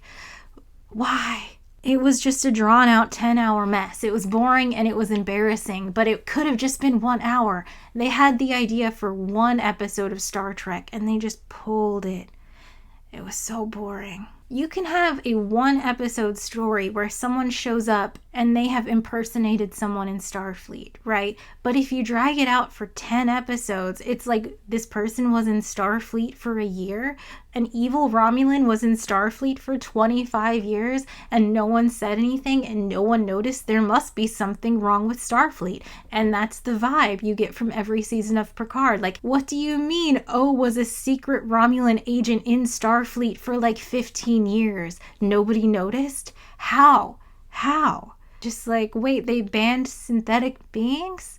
There are huge implications for this. You can't just drop that and then talk about it for 10 hours. Thaddeus Riker is dead now. What you could have done was have somebody in Starfleet suggest banning synths and then had an awesome Picard speech, but you didn't, and now Thaddeus Riker is dead, and that's on you, honestly. If you linger too much on these interesting little ideas, they just become big problems, big plot holes, big things that don't make any sense. And this is where everyone is going to tell me to watch Star Trek: Strange New Worlds. Like, I promise, it's good. It's episodic, just like the original series was. You might like it, and like, oh, is it good? Just like you thought Picard Season 3 was good? But I haven't seen it, and that brings me to my next problem. One of the problems with the show Star Trek: Picard is that the show is called Picard. I don't care about Picard. I don't want to watch a show about Picard. I want to watch an ensemble. I want to watch a group of people, flaws and all, working together to solve a common goal. In Star Trek Picard, they just make him a superhero, an infallible god that everyone loves and everyone knows, and he's famous throughout the I just don't want to watch that. They're actually suggesting that Picard's bloodline is so important that an ancient Romulan watcher was assigned to Rene Picard at birth. You're saying this great aunt of yours is single-handedly responsible for preventing our future from becoming a xenophobic tyranny? How? I don't know. And this is a constant problem with NuTrek. Like, oh, this show is about Spock's sister, and don't worry, her parents are in Section 31. Spoilers. Sorry. This show is about young Spock. Don't you want to watch young Spock? This show's about Picard, and if you're lucky, and if you're really good, boys and girls, maybe you'll get the super special show about Picard's random son you don't care about.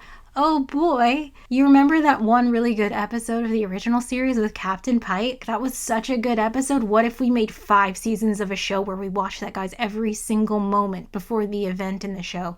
Wouldn't that be fun? It definitely won't ruin the episode. Remember the Niners? Do you want to do shore leave on Risa? Remember Picard Day? Who cares? This is actually my complaint about all reboots. Like, do you like this? Do people like this? Like, oh, you know that movie you loved? What if we just picked a character and we made a movie about how she got that interesting hair choice? Cruella de Vil is an interesting name. I wonder how she got that name. And why does she kill puppies? Is this a question you need answered? Do people like this? Am I just old? Am I out of touch? Am I wrong? Do people want to see this? Do we need an explanation for every little thing we observed in a 40-year-old show, or could you just make a new show? You have the whole universe to play with, and they're just like, what if Sulu's grandson married Miles O'Brien's daughter? That's the show. But this also creates a problem for the Star Trek universe. Like, you're 11 years old, you're watching TNG, and you're like, I should get a physics degree.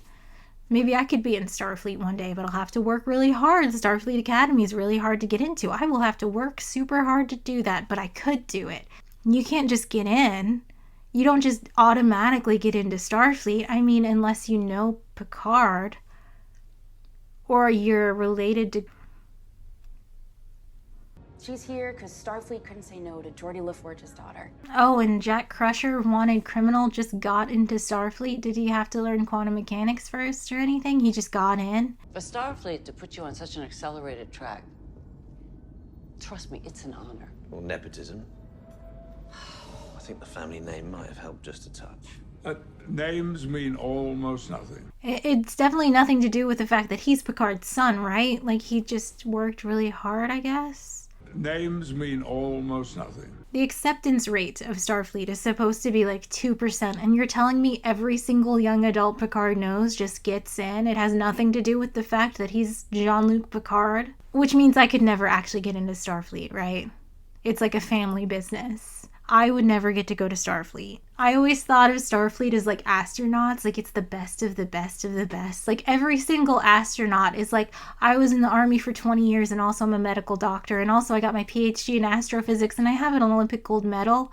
Like, that's what an astronaut is? That's what I thought of people in Starfleet. Do you know the Mafia is always talking about, like, family? And all the kids enter the same profession? I love how I phrase that as if I know anything about the Mafia. I don't know. From what I've seen in movies, it seems like it's a family business. I imagine that the reason they would do that is because it's easier to control someone when you have access to their family. And, you know, Starfleet is a criminal organization run by Section 31. Like, sure, Picard's allowed to talk shit about Starfleet and he gets kicked out in season 1, but now, is he gonna feel the same way about making those comments when they have control and access to his son, Jack Crusher? Probably not. Starfleet is under the control of Section 31 and is therefore a criminal organization. I would never get into Starfleet because I'm not related to the big boys on top. Oh my god, was the season 2 Nazi imagery referencing that? Did they know what they were doing? I gotta stop thinking about it as if they had any intention on what they were doing. Sometimes when you make these complaints about shows like Star Trek, people will be like, well, it's just for kids. Like, you liked it when you were a kid and now you're an adult, so you're recognizing all the flaws, but it's just for kids. And to that I say, absolutely not.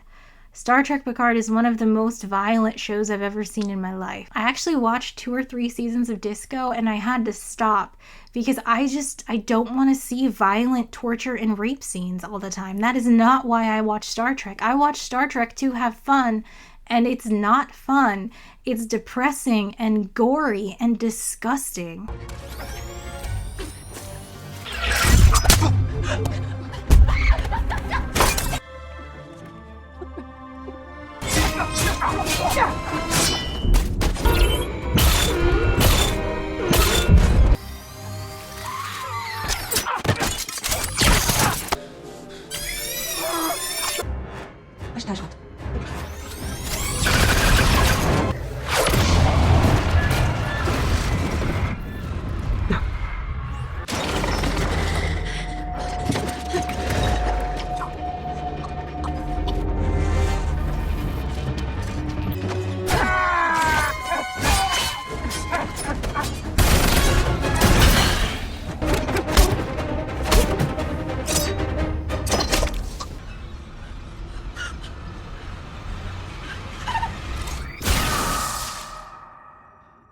I don't want to sit down to enjoy the optimistic future of Star Trek and be confronted with Klingon torture scenes. This show is not for kids, but also I think that argument is not very good because the original series in Star Trek TNG, they weren't for kids either. Like, kids can and did watch them, but they were adult stories about humanity and morality, and yeah, it was fun. So kids also enjoyed watching them, but the intended audience was adults. And I actually wonder what the game plan is here. Like, the original series was loved by adults, but also children. So when TNG came out, the people who were children are now adults, and they watched TNG, right? I was a child who loved TNG, so when they announced Disco, I 100% had my butt in the seat, and I was ready to watch it, and it was just bad and boring, but also gory and gross and hopeless. I tried. I made the excuses. There was a lot of stuff I kind of like I really liked Tilly. I liked the tardigrades for a little bit. I liked to see Doug Jones as a Kelpian. That was nice, but then his backstory was... just every single episode was more violent and more depressing than the previous, and I just couldn't watch it anymore. I was just having a bad time, and never in my life have I had a bad time watching Star Trek. What I'm getting at is that every new season of Star Trek has a built-in audience from people who were children and watched the previous version, right? But there are no 11-year-olds watching Picard the way I watched TNG. I know the kids like Prodigy and Lower Decks is really good, but are the kids who like this? No! We're not here for your cockamamie plans. I was just doing some routine maintenance. Also going to sign up to watch this? There are masses of scar tissue surrounding all of your organs. They opened up your limbs. As far as I'm concerned, you're not you. Did anyone watch Picard and get inspired and hopeful about the future? It was an obvious, like, Patrick Stewart's really old, people liked Logan, we gotta do this now before he's dead, and you can only cash that check one time, right? But what is the legacy? Is anyone ever gonna watch Picard again? No, it was trash. And if you watched this and you think like, oh, maybe it's gonna be so bad that it's funny, it's not. It's horribly boring. I don't think I could accurately convey how boring this show was. No one is ever going to watch this show again, and the more bad shows you make, the fraction of people that are going to watch anything just because it's Star Trek is going to go down and down. So what is the future of Star Trek? We live in this entertainment capitalism hellscape where like shows get canceled because they don't want to pay the actors when their contracts renew. Companies will trash fully completed movies because they will make more money with the tax write-off of the failed movie than releasing the movie. They'll make stuff and then it'll just disappear from the streaming catalog. They just throw things away. And now it's happening to Star Trek and it's so depressing.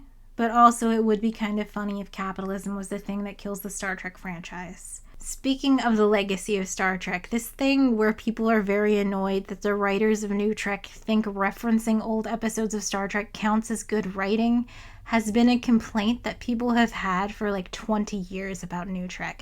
Let me read to you the review of Nemesis written by Roger Ebert in 2002. I think it is time for Star Trek to make a mighty leap forward another 1,000 years into the future, to a time when starships do not look like rides in the 1970s amusement arcade, when aliens do not look like humans with funny foreheads, and when wonder, astonishment, and literacy are permitted back into the series.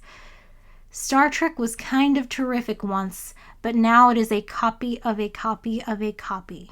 A copy of a copy of a copy is exactly how I would describe these NuTrek episodes. Maybe my nostalgia goggles are not as thick as everyone else's, but it is just not enough for me for you to reference a show that I liked 30 years ago. That does not make it Star Trek. All it does is make me want to go watch the old, better version. And how long can this possibly go on? Is anyone watching a Star Trek show in 2042 where they reference that super cool time that Rafi got blasted and then Picard clapped in her face?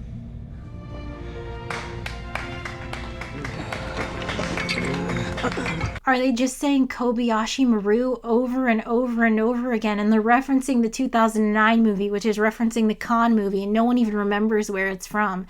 They just remember that Kobayashi... God, I hate the stupid Kobayashi Maru.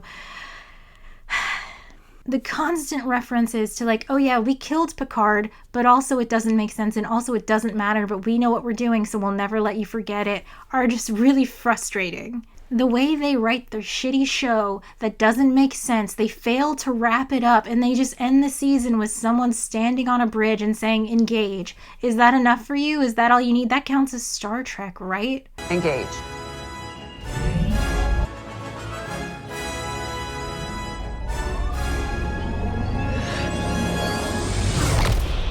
Sucks. It feels like they're making fun of me. Like, oh, you liked the pomp of Star Trek? Oh, you like how the captain knows when the engine works? We'll just throw that bone to you while Section 31 skins Nurse Chapel alive. That counts as Star Trek, right? They end season 2 of this show, Star Trek Picard, where Seven is not in Starfleet, right? But she knows about the Borg, and she's on the ship when it's being attacked by the Borg, so Picard's like, go on, sit in the chair, and they do the music and the swell, and it's like, okay, I like when she sits in the chair. Considering you know more about the Borg than anyone else on the ship, Seven, by my authority, consider this a field commission.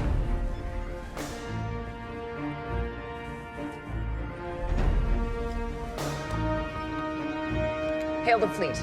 And then 2 episodes later, in season 3 of Picard, when you know Seven is in Starfleet as the first officer, so she's probably acting captain all the time, they do the same thing, where she sits in the chair and she's like, I'm sitting in the chair. It's like, well, we've already seen that. Are you making fun of me? Why?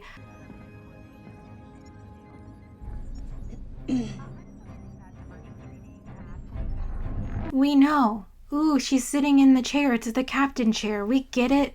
We know. Wants to hear some old fart drone on about going boldly for the last 250 years. I want to hear people drone on about going boldly. That's why I watch the show.